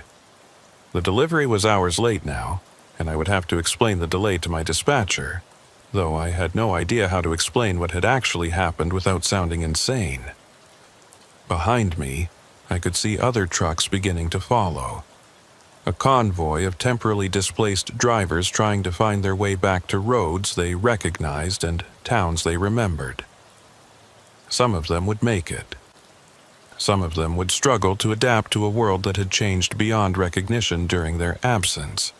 All of them would carry the memory of being trapped in that way station, caught in temporal loops that repeated endlessly until someone finally broke the cycle. I completed my delivery to the Babbitt mine site around midnight, nearly 14 hours late. The operations manager was angry until I showed him the ice damage on my truck and told him I had been forced to take shelter during the worst of the storm. He accepted the explanation, though he made it clear that future delays would not be tolerated regardless of weather conditions. I drove back to Virginia the next day, taking Highway 169 instead of County Road 21. I could not bring myself to drive past that way station again, even though I knew the temporal resonance was gone. The building was just a building now, empty and decommissioned, no longer a trap for unwary travelers. But I did not want to see it, did not want to be reminded of what I had experienced there. Over the next few weeks, I heard stories on the news about mysterious appearances of missing persons throughout northern Minnesota. Truck drivers who had been declared dead after disappearing years or decades ago were turning up confused and disoriented, claiming they had just stopped at a way station for a routine inspection. The authorities treated them as cases of amnesia or mental breakdown, unable to accept the truth of what had really happened to them. Vincent Garrick contacted me a month later. He had managed to track down his family and was slowly rebuilding connections with children who had grown up without him and a wife who had mourned and moved on. It was painful and difficult, but he was grateful to be alive and free, even if the life he returned to bore little resemblance to the one he had left. Hetty Larimer disappeared from public record shortly after the incident. I tried to find her to see how she was adjusting, but it was as if she had decided to vanish into her new present rather than trying to reconcile with a past that no longer existed. I hoped she found peace somewhere, found a way to build a new life in a world that had moved on without her. Eldon Rook was the only one who seemed to transition smoothly to the present day. He was old enough that 20-odd years of displacement did not fundamentally change his stage of life. He retired from the Department of Transportation officially, citing health reasons, and moved to a small town in northern Minnesota where nobody knew his history or asked uncomfortable questions about where he had been. As for me, I kept driving. I kept hauling freight through the Iron Range, through those same mining roads and isolated stretches that had led me to the way station in the first place. But I was more careful now about where I stopped during bad weather, more attentive to the warnings that some places carry about their past. The way station itself was demolished 6 months after the incident. The Department of Transportation finally acknowledged that the facility had structural issues and ordered its complete removal. They bulldozed the buildings, ripped up the scale platform, and tore out all the electrical equipment that had created the temporal resonance in the first place. The site was graded flat and allowed to return to forest with no markers or signs indicating what had stood there. But I know. Every time I drive past that stretch of County Road 21, I know what used to be there. And on cold January nights when ice storms blow in off Lake Superior, I sometimes wonder if the temporal resonance is truly gone, or if it is just dormant, waiting for the right conditions to reform and begin trapping drivers again. I have been hauling freight through Minnesota's Iron Range for 6 years now, and I can tell you with absolute certainty that some places remember things they should not. Some places hold on to moments and repeat them long after those moments should have faded into history. And some places, if you are not careful, will pull you in and keep you forever, or at least until someone is brave enough or foolish enough to break the cycle. The way station is gone now. The temporal resonance is collapsed. The trapped drivers are freed, though freedom in the wrong time period carries its own kind of imprisonment. But sometimes, late at night, when I am monitoring Channel 19 on my CB radio, I hear voices that sound familiar. Drivers calling out positions on roads that no longer exist, requesting assistance at facilities that were demolished years ago, speaking in radio protocols that have not been used in decades. And I wonder if we really did collapse the resonance, or if we just broke one cycle and started another. I wonder if somewhere, in some temporal pocket we did not find or could not reach, there are still drivers trapped at the Black Ice way station, waiting for the next cycle to complete, hoping someone will come to free them. The ice storms still come every winter. The mining roads still freeze and become treacherous. And sometimes, when the conditions are just right, when the temperature drops just enough and the freezing rain falls just hard enough, I swear I can see lights in the distance where that way station used to stand. Lights that pulse and glow like equipment that is still running, still operational, still waiting for the next truck to pull in for inspection.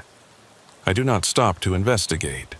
I keep driving, keep hauling my loads, keep following the roads that I know are real and solid and firmly anchored in the present day.